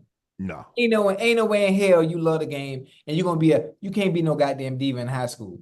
Yeah. I'm not gonna say it's a diva. Now, I'm not senior year, you in college, not going to the bowl game, not wanting to risk injury. Oh, what you think about Ocho? What you think about to happen when they go to 12, 16 teams in college? All the other bowls, so if my team ain't in the playoffs, you're gonna have a lot of guys sitting out. Right. Listen, everybody don't need to be sitting out now, because if you make sure you listen to motherfucking Mel Kiper. Listen to Mel Kiper. If you ain't that goddamn top 5 or top 10, you ain't got no reason to be sitting your ass out. You need to be putting on a goddamn show in the goddamn bowl game. And then come April at Lucas Oil Stadium, you need to be showing the fuck out too. Everybody doesn't have the right and can't be afforded the opportunity to sit the hell out unless you that motherfucking boy. Oh, what you call him? No, I already saw it. Jalen Johnson got Austin Reeves too. Yes. Wait do you see Jalen Johnson got Austin Reeves? Very similar. Wait, what happened? What happened? We're about to show we gonna show Ant-Man's first. Check this dunk out, Ocho. Hey, that's not an offensive foul?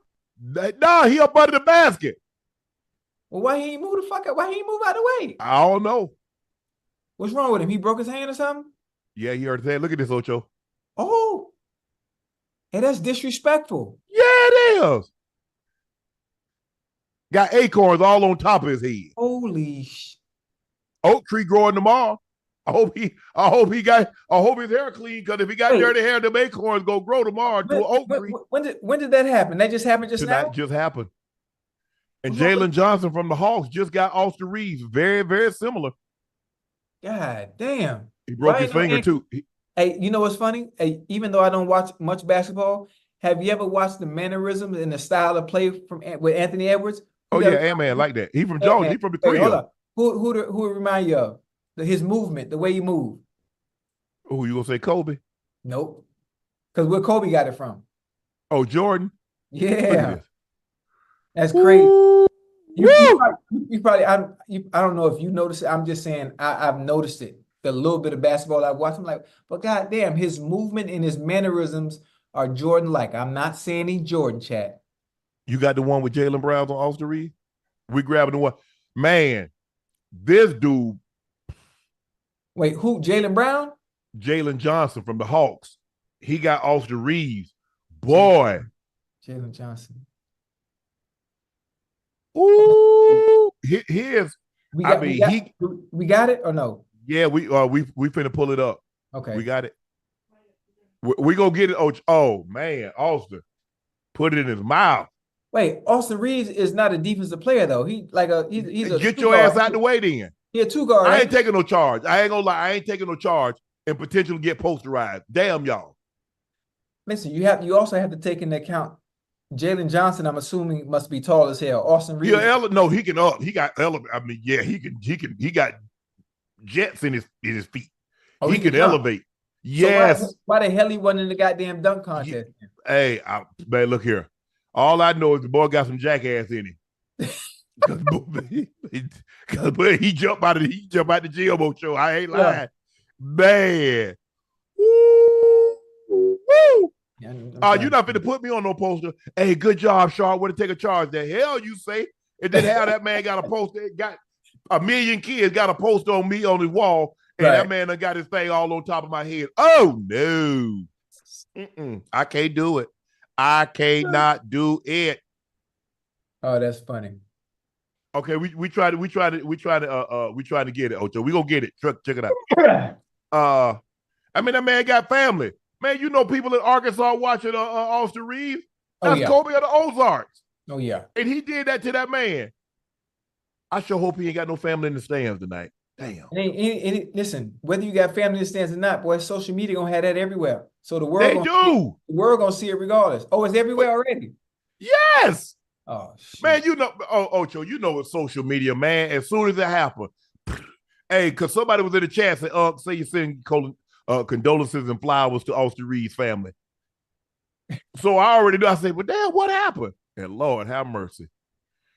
Jeez. Man. Damn. Now I want to see it. It can't be worse than the goddamn Anthony Edwards. Oh, it is. Here it is, Ocho. Oh, Ocho. What are you doing? Oh, he would trying to get the Try to take a charge. Yeah, that don't count. That don't count. Listen, Anthony Edwards on was a little bit more. Look at this. Look at this. Ocho. Look at it coming. Look at this. Look, come on. Nah, Yeah, bro. That one was cool. That one was cool, but that Anthony Edwards. Oh yeah. It was a little bit more nasty. That was a little bit. And John Collins jumped. That's what. And John Collins got some ups. Yeah, that's what made it worse. Yeah.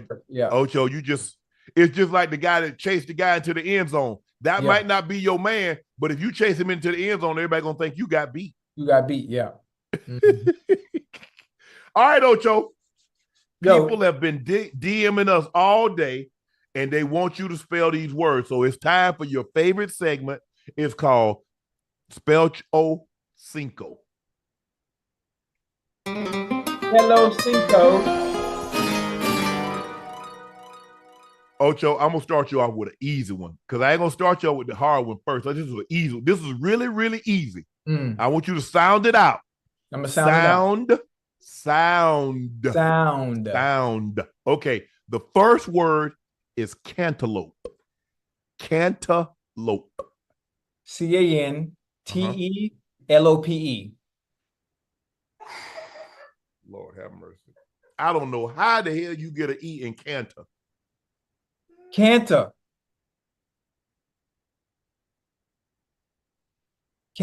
Oh shit. Caenta. No. Can. That's what I said. I said Cana. Cantaloupe. Canta. Yes. Canta. Cantalope. Oh, I'm talking too damn fast. That's my problem. Okay. Thank you. You told me to sound it out. Yeah, I did. Okay, here it is, Ocho. Aneurysm. Shit. Aneurysm. A-N. I'm guessing here. Because I don't know it now. Aneurysm. I'm guessing. A-N-R-U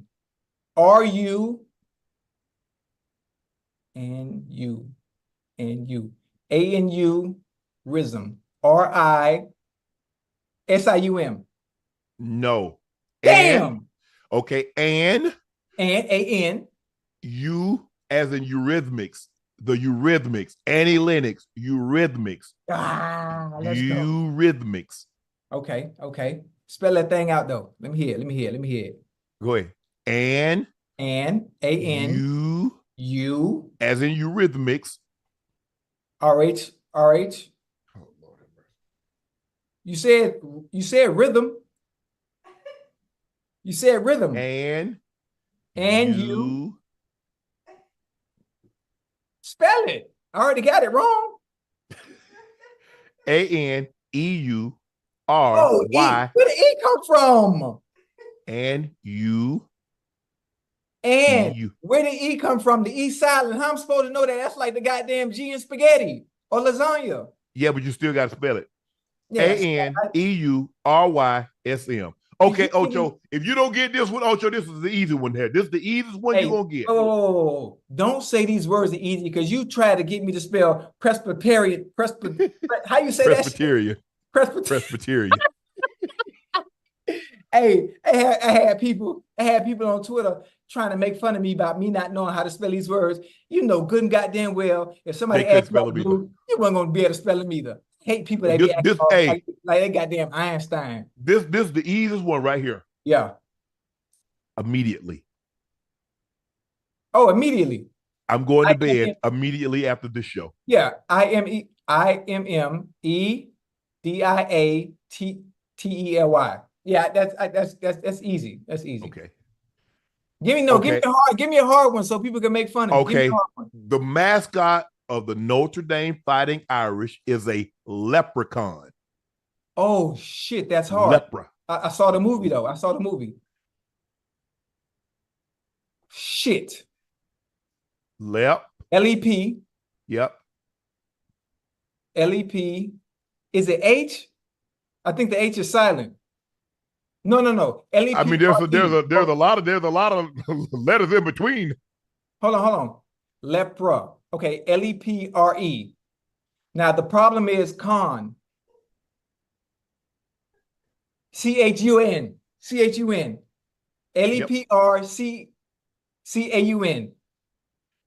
CH. Leprechaun. That's right. I got it right. No, but anyway. Okay, this is easy. Ocho, this is the easiest one. This is the easiest one of the night. Wait, hold on. I didn't spell leprechaun right. What did I miss? A lot of them, but that's okay. We go. Okay, we go. Okay, This is you cheating. Okay, you can have Miracle Whip or mayonnaise. Mayonnaise.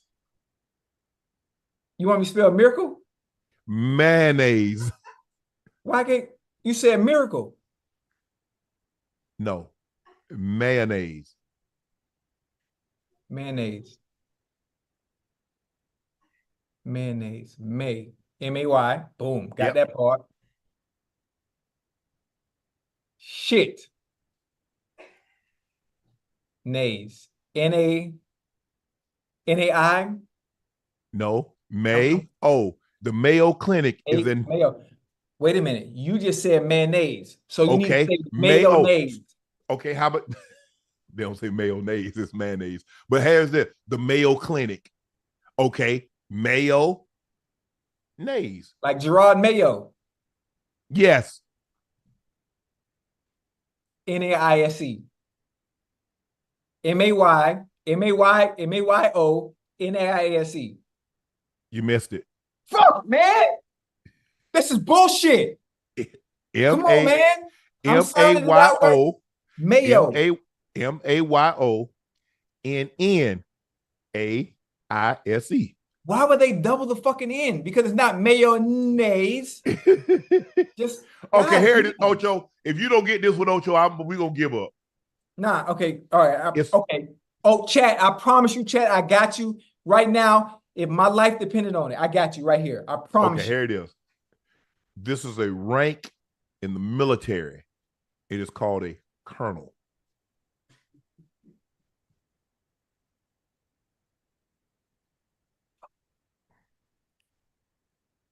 You know what? This is tricky because Colonel could start with a C. Colonel could start with a K.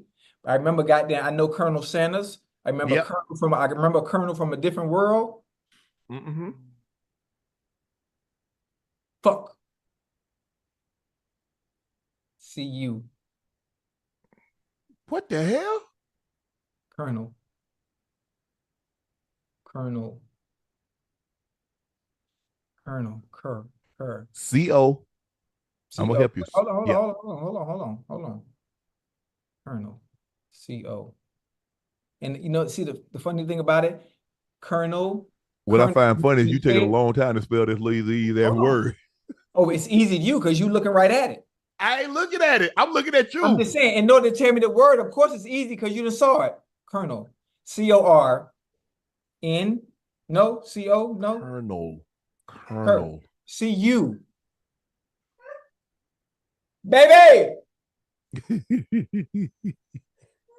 Colonel. Boy, if you want to spell it be in third grade, I hate to see what them other boys. I mean, hey, third grade. Them other kids must have walked backwards. No. You got to think. I had a 4.0. I had a 4.0 in third grade. But it was on a 10.0 grading system. No. And this, I was a spelling bee champ. Now, if you follow me on Twitter, and I'm always using these big ass words, but I got spell check, so it always spell the shit right for me. Yeah. I never had to spell these ridiculous words that you giving me, but I like this. We got to keep doing this. But how do you spell Colonel anyway?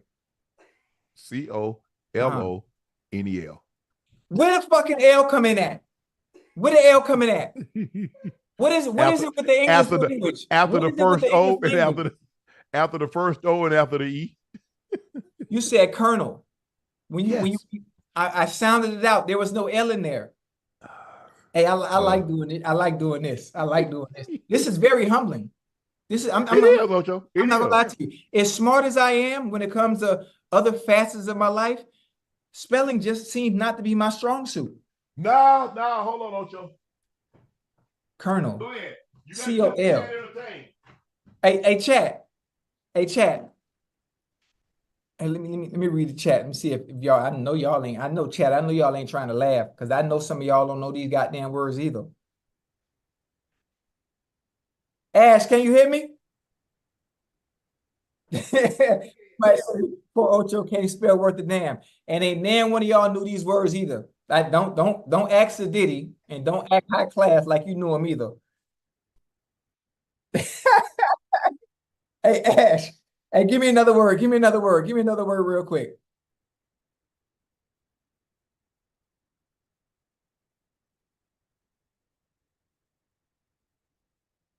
I need another word. Hey, somebody in the chat, give me a word. No, they can't give me the word because they said.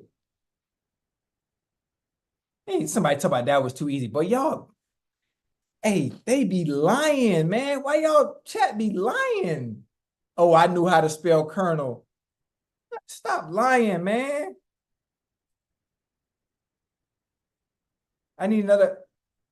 I can't hear nobody else. Ash, where you went?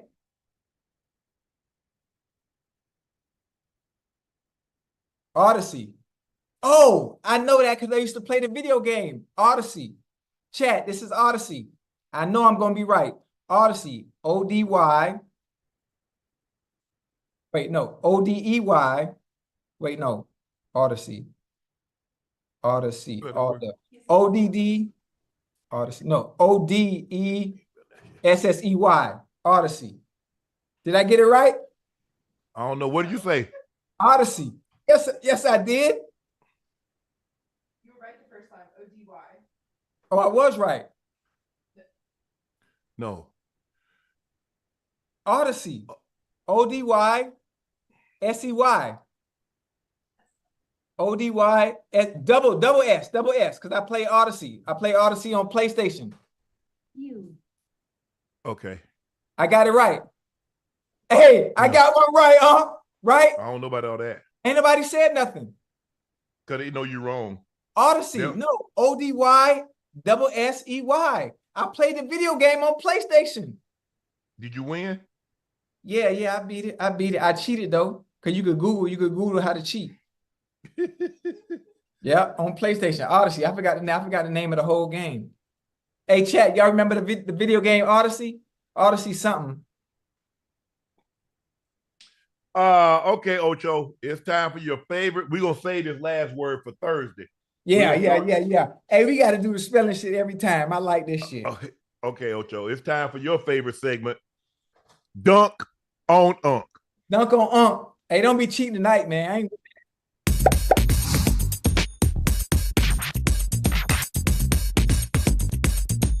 Hold on. Here we go.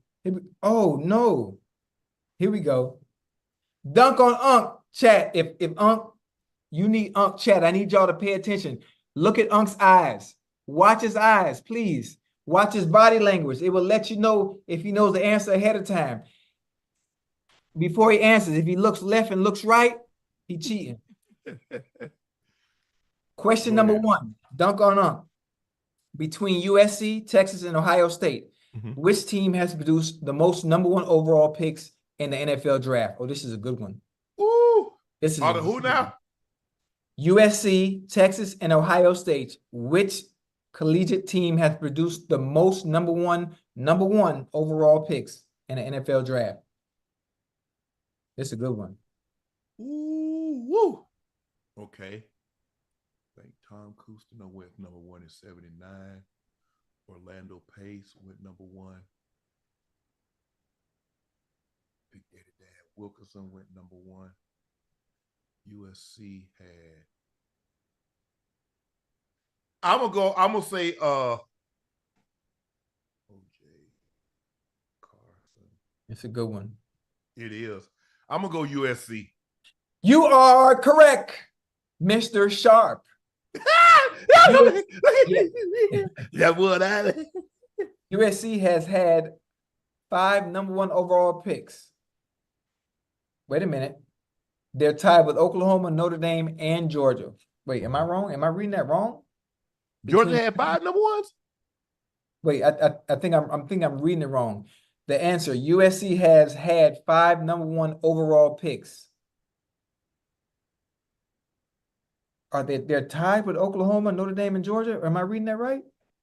Oh, yeah, I'm reading it right. I'm reading it right. Yes. So USC has had 5 number 1 overall picks between the 3 teams I named who had the most number 1s.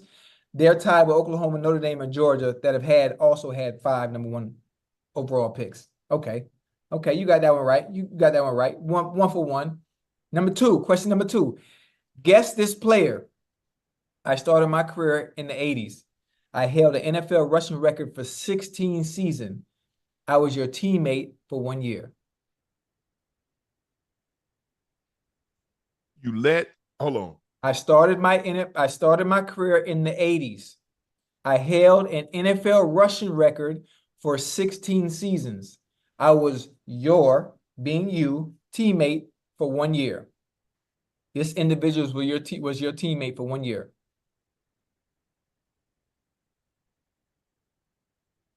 Started in the 80s. Yep. And he led the league in rushing? He held an NFL rushing record. Oh, a rushing record. Oh, yeah, okay. Rushing record for 16 seasons at that. 16 seasons. That's a long time. Yeah, it is. Yeah, we got him. Hey, chat, we got him, chat. Yeah, hold on. I'm trying to think. 16 seasons. I didn't play with Marcus played. I didn't play with Marcus. A running back. Ooh, Yeah. I got you. Let me know when you're ready for the answer. Hold on. Him, chat. Oh, here you go. He looking down. Chat, there you go. He's looking down. I got my eyes closed, Ocho. Don't cheat me. It's not at Denver. It's got to be somewhere. It's got to be Baltimore. That's what's throwing me off. Yeah. Come on now. You might well throw in the white towel. Yeah, I don't know. Yep. Okay. The answer is, and I'm going to tell you what threw you off. When I said held the NFL rushing record for 16 seasons, the first thing you thought about was a running back. When that wasn't the case. It was Randall Cunningham, who was a teammate in 2001. Man. Listen, come on, Ocho. Yeah. He ran for 947 yards in 1990. Michael Vick broke that record in 2038. Yeah. Yep. Oh, yeah. We got him, chat. Yeah. All right. Number 3. This number 3rd question. The New York Jets currently have the longest drought at 13 seasons. Let me take that back. Making the pause. Huh? The New York Jets currently have the longest playoff drought at 13 seasons. But which team has the longest drought of not winning their division? Haven't won their division in a long time. Ooh, shit.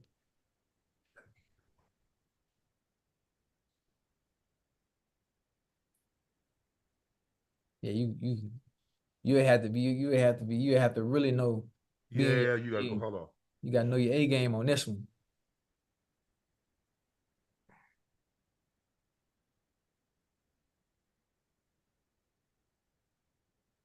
I'm gonna go. We got him again. Nah, you know what?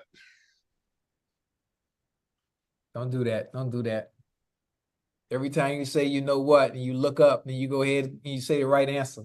Well, look, it's out of 2. It's 2 teams I'm thinking.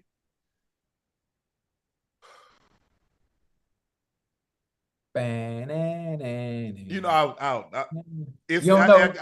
got a 2. It's like 2. I want to say the Chargers or the Bears. So I don't care. Is that your final answer? Yeah. Wrong again. You just as bad as me when it comes to spelling. The answer is the Cleveland Browns. They haven't won their division since 1989. Wow. 1989. And the fact you know what threw me off? Times too. They went to the playoffs They beat the Steelers, but they beat Pittsburgh in Pittsburgh. Yep. Yep. Yeah, we got him, Chad. We got him. We got him on the I road. 1 for 2. I'm 1 for 2. I'm finna get this one though. I bet I get this. You ain't finna get this one. Oh, you ain't finna get this one. Only one running back in NFL history has had 2 seasons of 100 plus catches. Oh, you ain't gonna get this one. Name the running back. Only one running back has had in NFL history has had 2 seasons of 100 plus catches. Name the running back. And it's only a handful of them that can catch that. Larry Centers. Who? Larry Centers. You are wrong again. The answer is Christian McCaffrey, 107 catches in 2018 and 116 catches in 2019. Bang. Yeah. Chad, we got him on the rope, Chad. I didn't know he put in work like that. Yeah, out the backfield. Yeah. Little swing passes. 119. Wow. 116 in 2019. Yeah. And he had a 107 and 119? Yeah, 107. Yep. Back-to-back seasons. That's that workload in Carolina. That's why he was hurt. That's why he got his ass hurt. Okay, here we go. I'm gonna get this one, Ocho. Question number 5. You ain't getting this one either. Yeah, you ain't getting this one. Oh, you definitely ain't getting this one. Who was the Buccaneers? Who was the Tampa Bay Buccaneers all-time leader in passing yards? You ain't getting this one, buddy. Guarantee you that. Chat, we got him on the rope, chat.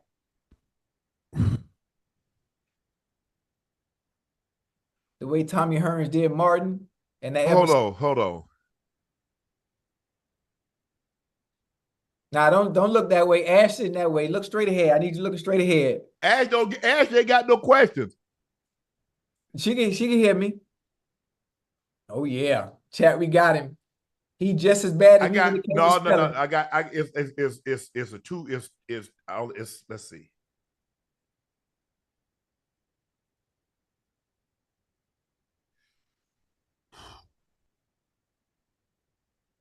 That bang. Oh, Jameis.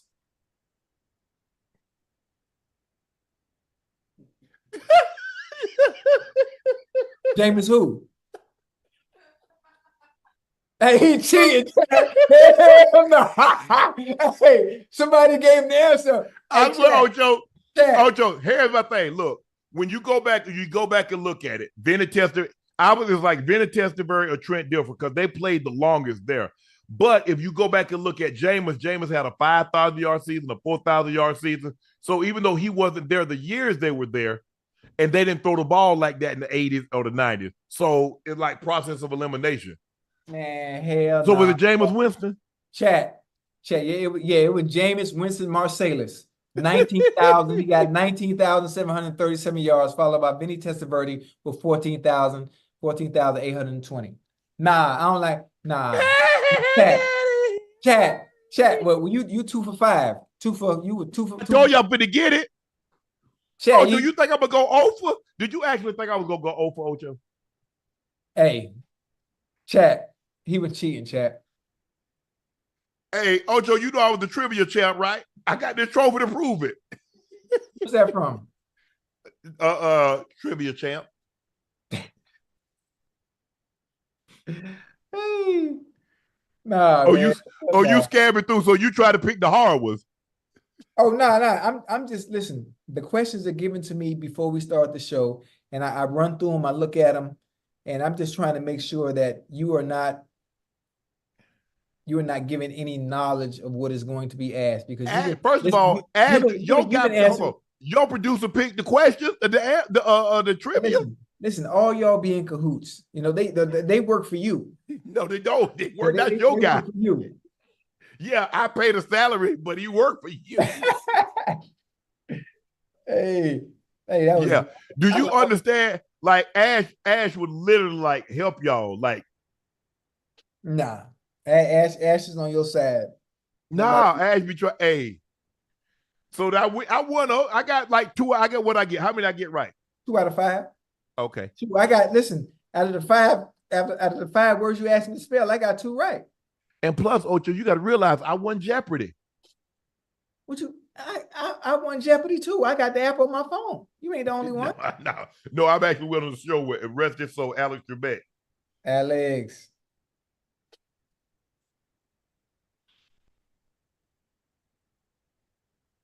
That's it. Yeah, that was the last one. That was number 5. All right, Ocho. Our favorite topic of the day is time for last topic of the day, and it's called Q&A. Q&A, people. Ask me anything. It doesn't matter. Green light. Let's go, because I'm out of sight. What you want to do? She saw me naked and she got fright. And it was going to be... Never mind. Michael said, what possession in NFL history would you have wanted to be a part of regarding your skill set? What current player you wish you could play with? I'm gonna answer the second part. Current player I would love to play with, obviously, it'd be Joe Burrow. I would have loved to play with Joe. My homeboy. You would like to play with Mahomes? Yeah, you would have got Hell that. yeah. You would have got that rock. You would have got that rock. But I would have loved to play with Burrow. I would love to play with Joe. I would love to be in Cincinnati during this time, especially during the social media era. I would have had a good old time. What was the first part of the question? What possession in NFL history would you have wanted to be a part of regarding your skill set? What possession?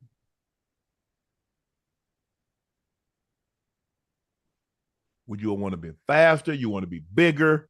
No. I would have stayed the same way I was, because you see my shoulders, I got small shoulders, you know. I want to stay slim, trim. I was cut up when I was aerodynamic. I didn't want to change nothing. I was special just like this. What if I could have Tyreek speed? Hey, what if you had Tyreek speed at your size? Bad. All that's going to do is get me to that safety quicker so he can knock my ass out. Nah, I'm good. Man, it's hard to control that speed of that, build up that kind of speed of that short amount of space. Oh, yeah. You know, tight ends ain't running no routes like that, Ocho. You're right. Baby Pluto said, Ocho was willing to risk his life on Colonel. So where do we send the flowers for our condolences? Hey, listen, when you think about the word Colonel, right? Or just some of the words, I hate when the letters are silent. I hate when the letters are silent, because obviously I have no background in the military or anything having to do with the Army, so I don't even know how to spell Colonel. Hell, I might not even be able to spell Sergeant. I know Sergeant, Sergeant. Am I wrong or right? Probably wrong, but okay. Yeah, we go probably. with it. No, you know, the English language is butchered to a point where we need to go back and rewrite history. Nah, we good. We don't need to rewrite no history. We need to just get you caught up on spelling. The Mushroom Coffee Company said, Unc Ocho, be on the lookout for a special package coming from Freddie T with our amazing mushroom coffee to fuel Nightcap and keep Ocho from yawning. Ocho, you drink coffee? Like, you know, I drink coffee. I drink 3 cups every day. Cafe con leche down here in Miami, or a latte, one or the other, to pair with my cigar. I know your stomach be bubbling too, huh? I don't bubble. My body used to it because I've been doing it so long. And somebody talk about so I can stay up. Listen, I don't get sleepy until the last 20 minutes of Nightcap. You got to understand, when I'm not filming, I'm asleep by 9:30 every night. Every night. So sometimes having to stay up past 9:30, for me, a 30-year routine of being in bed at 9:30, I'm up at 5 a.m. every morning. So sometimes it's hard for me to stay up, but I stay up for y'all. Why? Because I love you. We sure appreciate that, Ocho. Yeah, man. Faith said, hey, Ocho and Shannon, no question, just live feedback. Nightcap and Club Shay Shay teams are doing a great job with production. Everything looks great. The new format is awesome. Shout out to Ash for putting up with my delinquency. Great work. Well, thank you, Faith. Thank you for being a faithful listener, a watcher. Nightcap we're coming up on 4 years for Nightcap, but we're about 5 months. Excuse me, we're coming up on 4 years on Club Shay Shay. We're coming up on 5 months with Nightcap. So we thank you. Thanks everyone out there that's been watching and been loyal supporters of both. Personnel said, you know you can break the internet with a Mr. Beast interview, right? He closed a $100 million deal with Amazon Prime for a TV show. you're gonna 10x that with that cat check. I don't know about all that, but I mean, I would love to have Jimmy on. I mean, he's the standard in which you try to go about getting deals. But he's been at it. He's 26, I think. He's been at it since he was 15. Oh, he kind of saw what, yeah, he kind of saw where it was heading. You been So doing he it that long? yeah. Shit. Yep. Damn, that's a long time, bro. 100 mil. Woo! Edward Moses, if the signing bonus don't count against the cap, why don't owners just give guaranteed contracts to everyone? No, they count against the cap. What they do with the signing bonus is that they prorate it over the life of the contract. Right. So let's just say, for the sake of argument, you signed a 5-year deal for $200 million with $100 million at signing.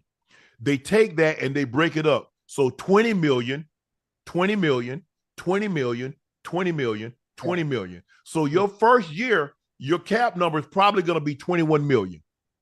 They gave you 100 million. Your first year is going to be base for whatever the veteran player is of your tenure. So your first year contract, your first year will probably be $1 million plus the 100 million that you got to sign. But you don't get the 100 million right away. It's if you whatever the sign. Okay, let's take Cousins. Cousins got a 100 million guaranteed. He got 50 million at signing. He got a 4-year deal, right? Yeah. So you divide 50 million, you drive 54 years into 50. So that's what? 12.5 a year. So 12.5 plus whatever he got that base, which would be probably $1 million. So there's a good chance that Kirk Cousins first year is only 13.5 against the cap. So that's how they do it. They prorate the signing bonus over the life of the contract. I think people don't understand. I think the chat, I don't know how well informed you are when it comes to signing bonuses or when players get upfront money, is if you got $100 million signing bonus, they don't actually just give you $100 million right there. It's broken down throughout the years. It's broken down throughout the years. What you think? What, every 6 months you get a piece? Nah. A signing bonus, you get that like when Kirk Cousins signed his name, they gave him a check, 50 million minus the taxes. You think so? Oh, absolutely. Yes. Absolutely. Yeah, that's a signing bonus at the time of signing. Oh shit, hold on. My red light done came on my computer.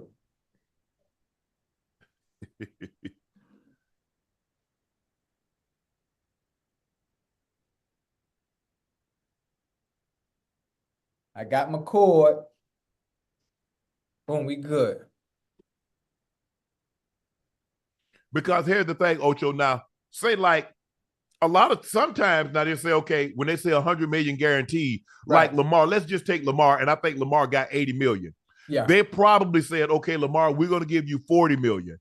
And by the new year, we will give you a total of $80 million. Right. So they might give him 40 million, and then they might give him another 40 million that's due by league year next year, which was, I think, the league year started last Wednesday.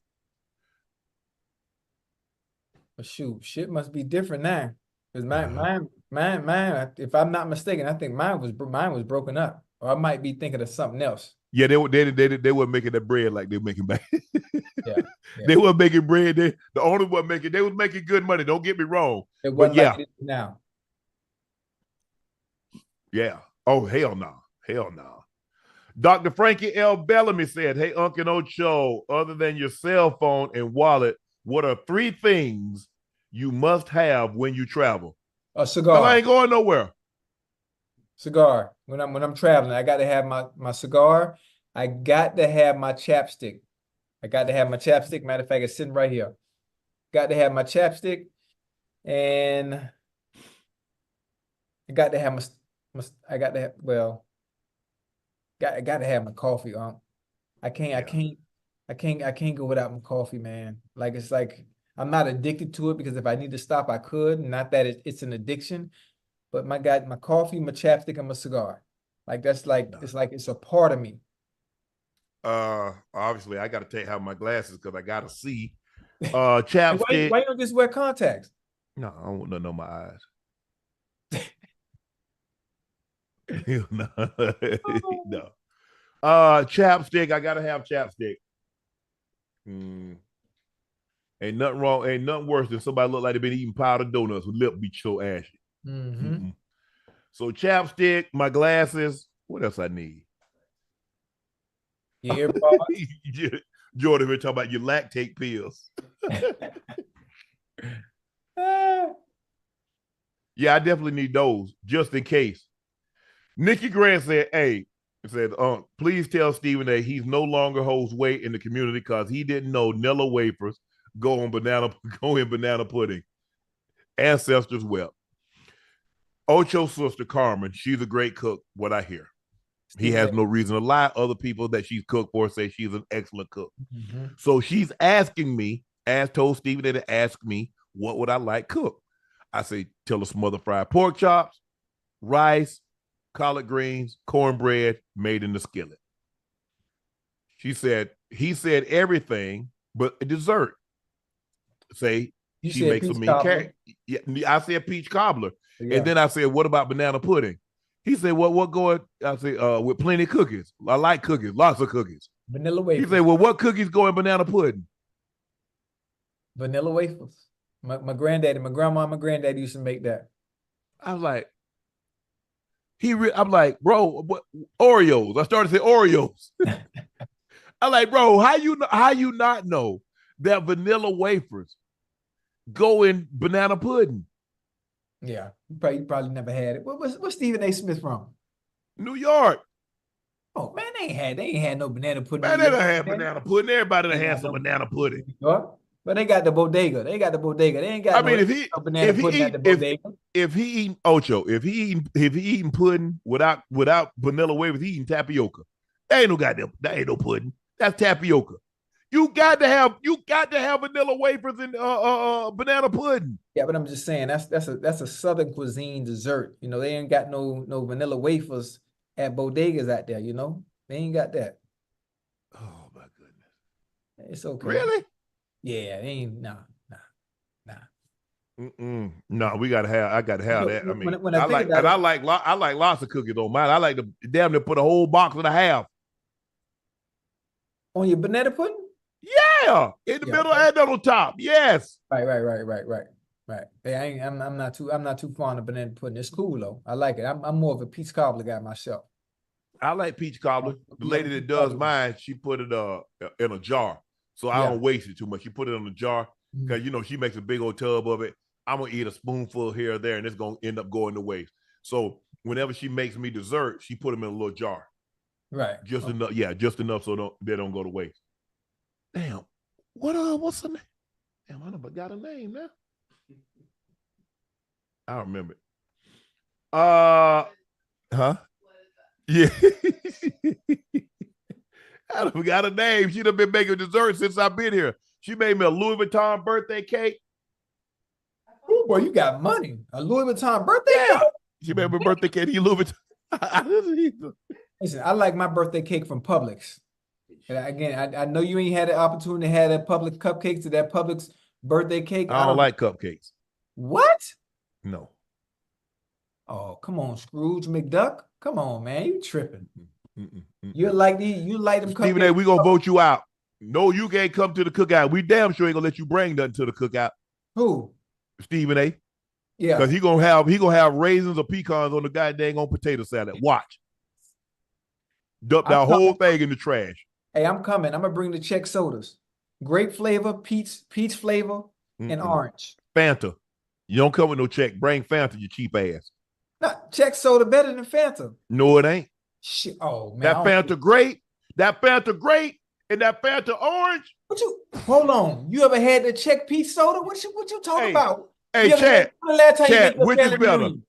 Fanta. Put it to the chat, Ash. Fanta or Czech?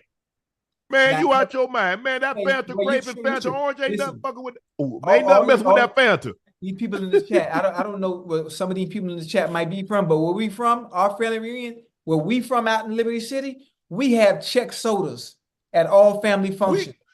We got them cheap. You get a whole case. You get a 24 pack for $4.99. Yeah. So why you want Fanta? But I'm saying that Fanta like that though. Nah. Fanta grape and orange, undefeated. You keep Ain't saying nothing messing with Fanta grape and orange. have you ever had the check peach soda yet? Have you had the peach soda? Yes, I've had check. Then you shouldn't. I said peach, that peach flavor. That's what Ocho. That's what The they. peach- That's the what they peach had. That's what they flavor- had at the field day. You remember we had field day? Yeah. You get the little wise. See, back then in the field though, you didn't get no Lays. You got the wise potato chips. Right. Why? Hey, they got Winn-Dixie out there where you at? Yeah, we used to have Winn-Dixie. Yeah, Okay. Yeah. Hey, Wayne, hey, listen. Winn-Dixie and Piggly Wiggly. Piggly, what you know about Piggly Wiggly? Yeah.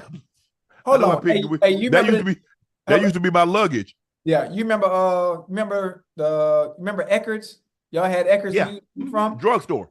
Yeah. What about Zares? You remember Zares? The jewelry store. Yeah, I think Zares was like a what, JC Penney, like something like that? Yeah, it was a Or like a jewelry store, Ross? Yeah, man, that's throwback, little throwback.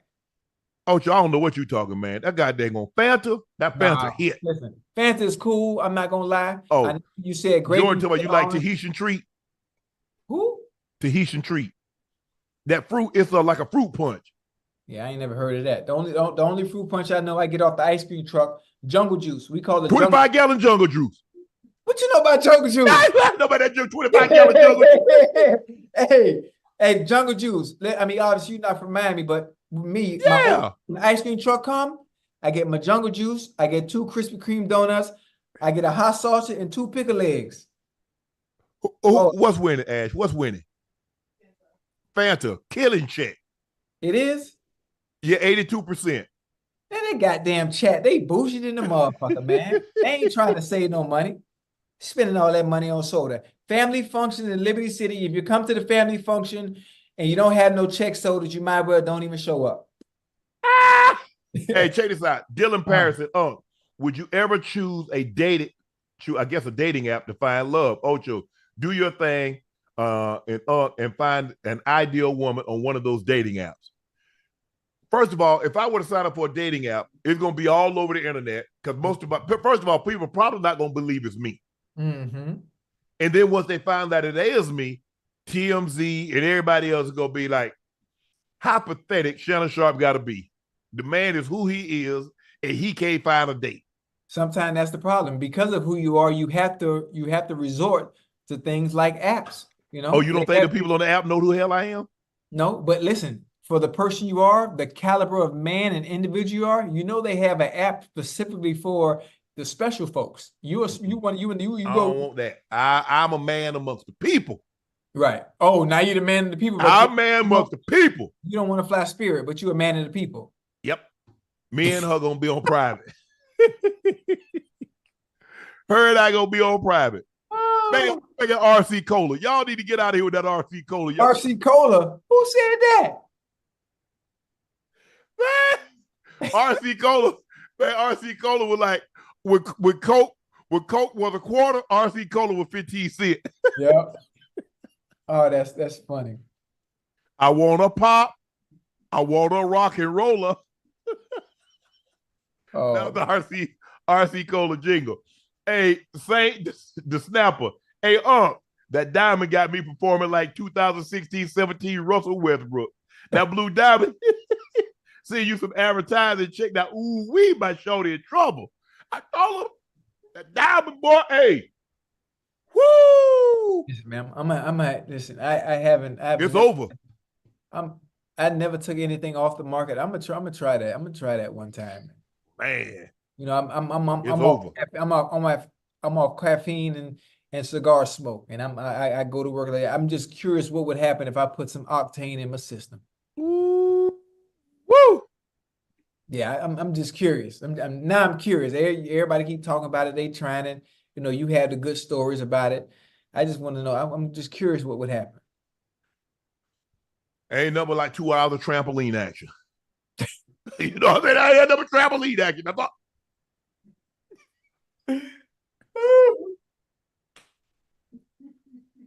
2 hours of trampoline action. I like that. That's all it is. 2 hours of trampoline action. I like that. Yeah, man. I like that.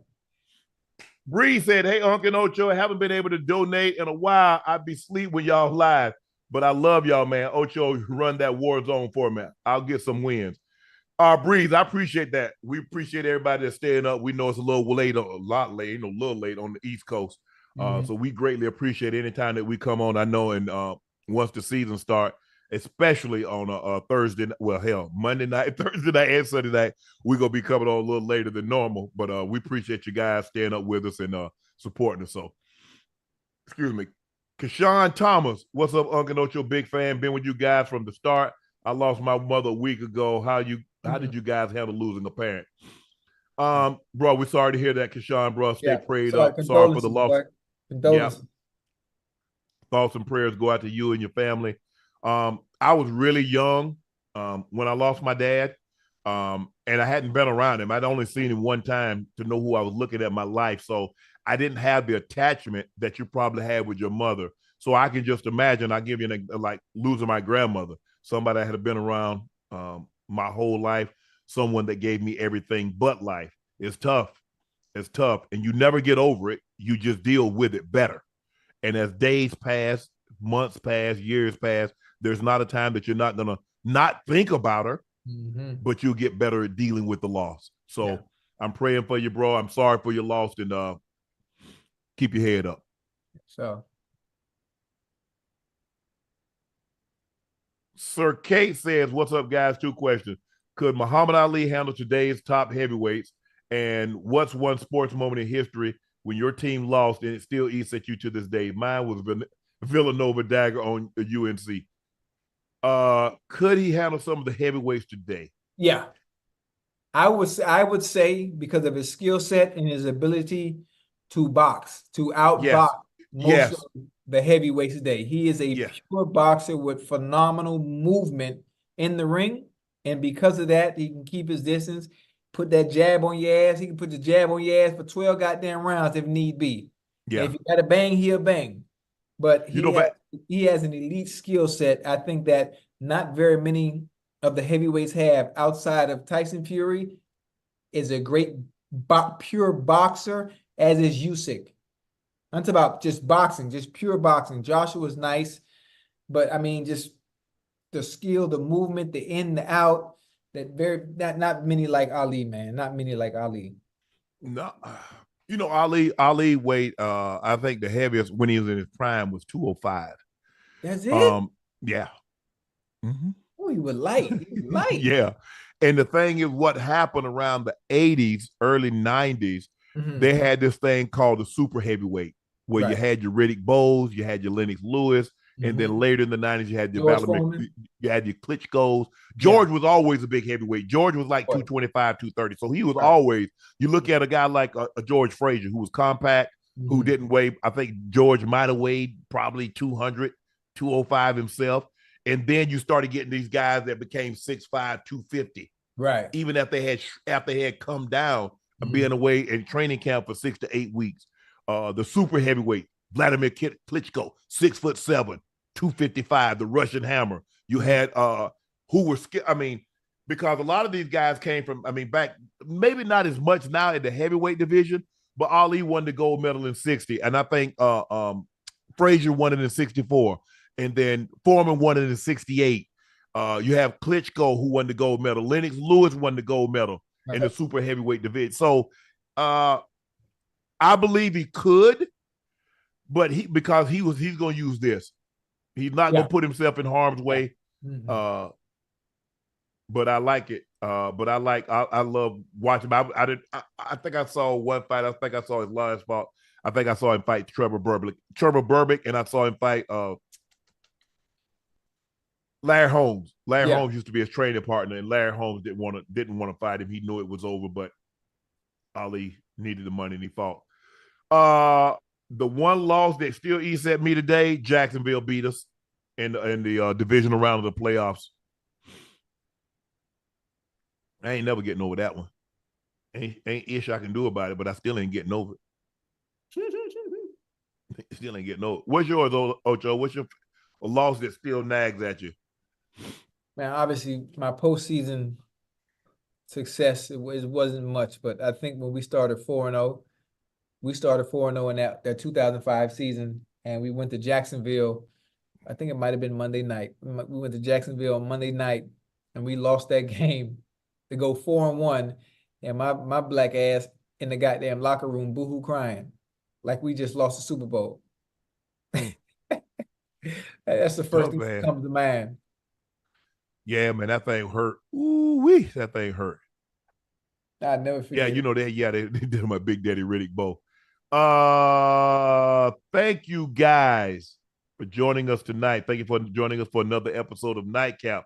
Please, I don't know if I mentioned that earlier. Please make sure you hit that like button. Make sure you hit that subscribe button.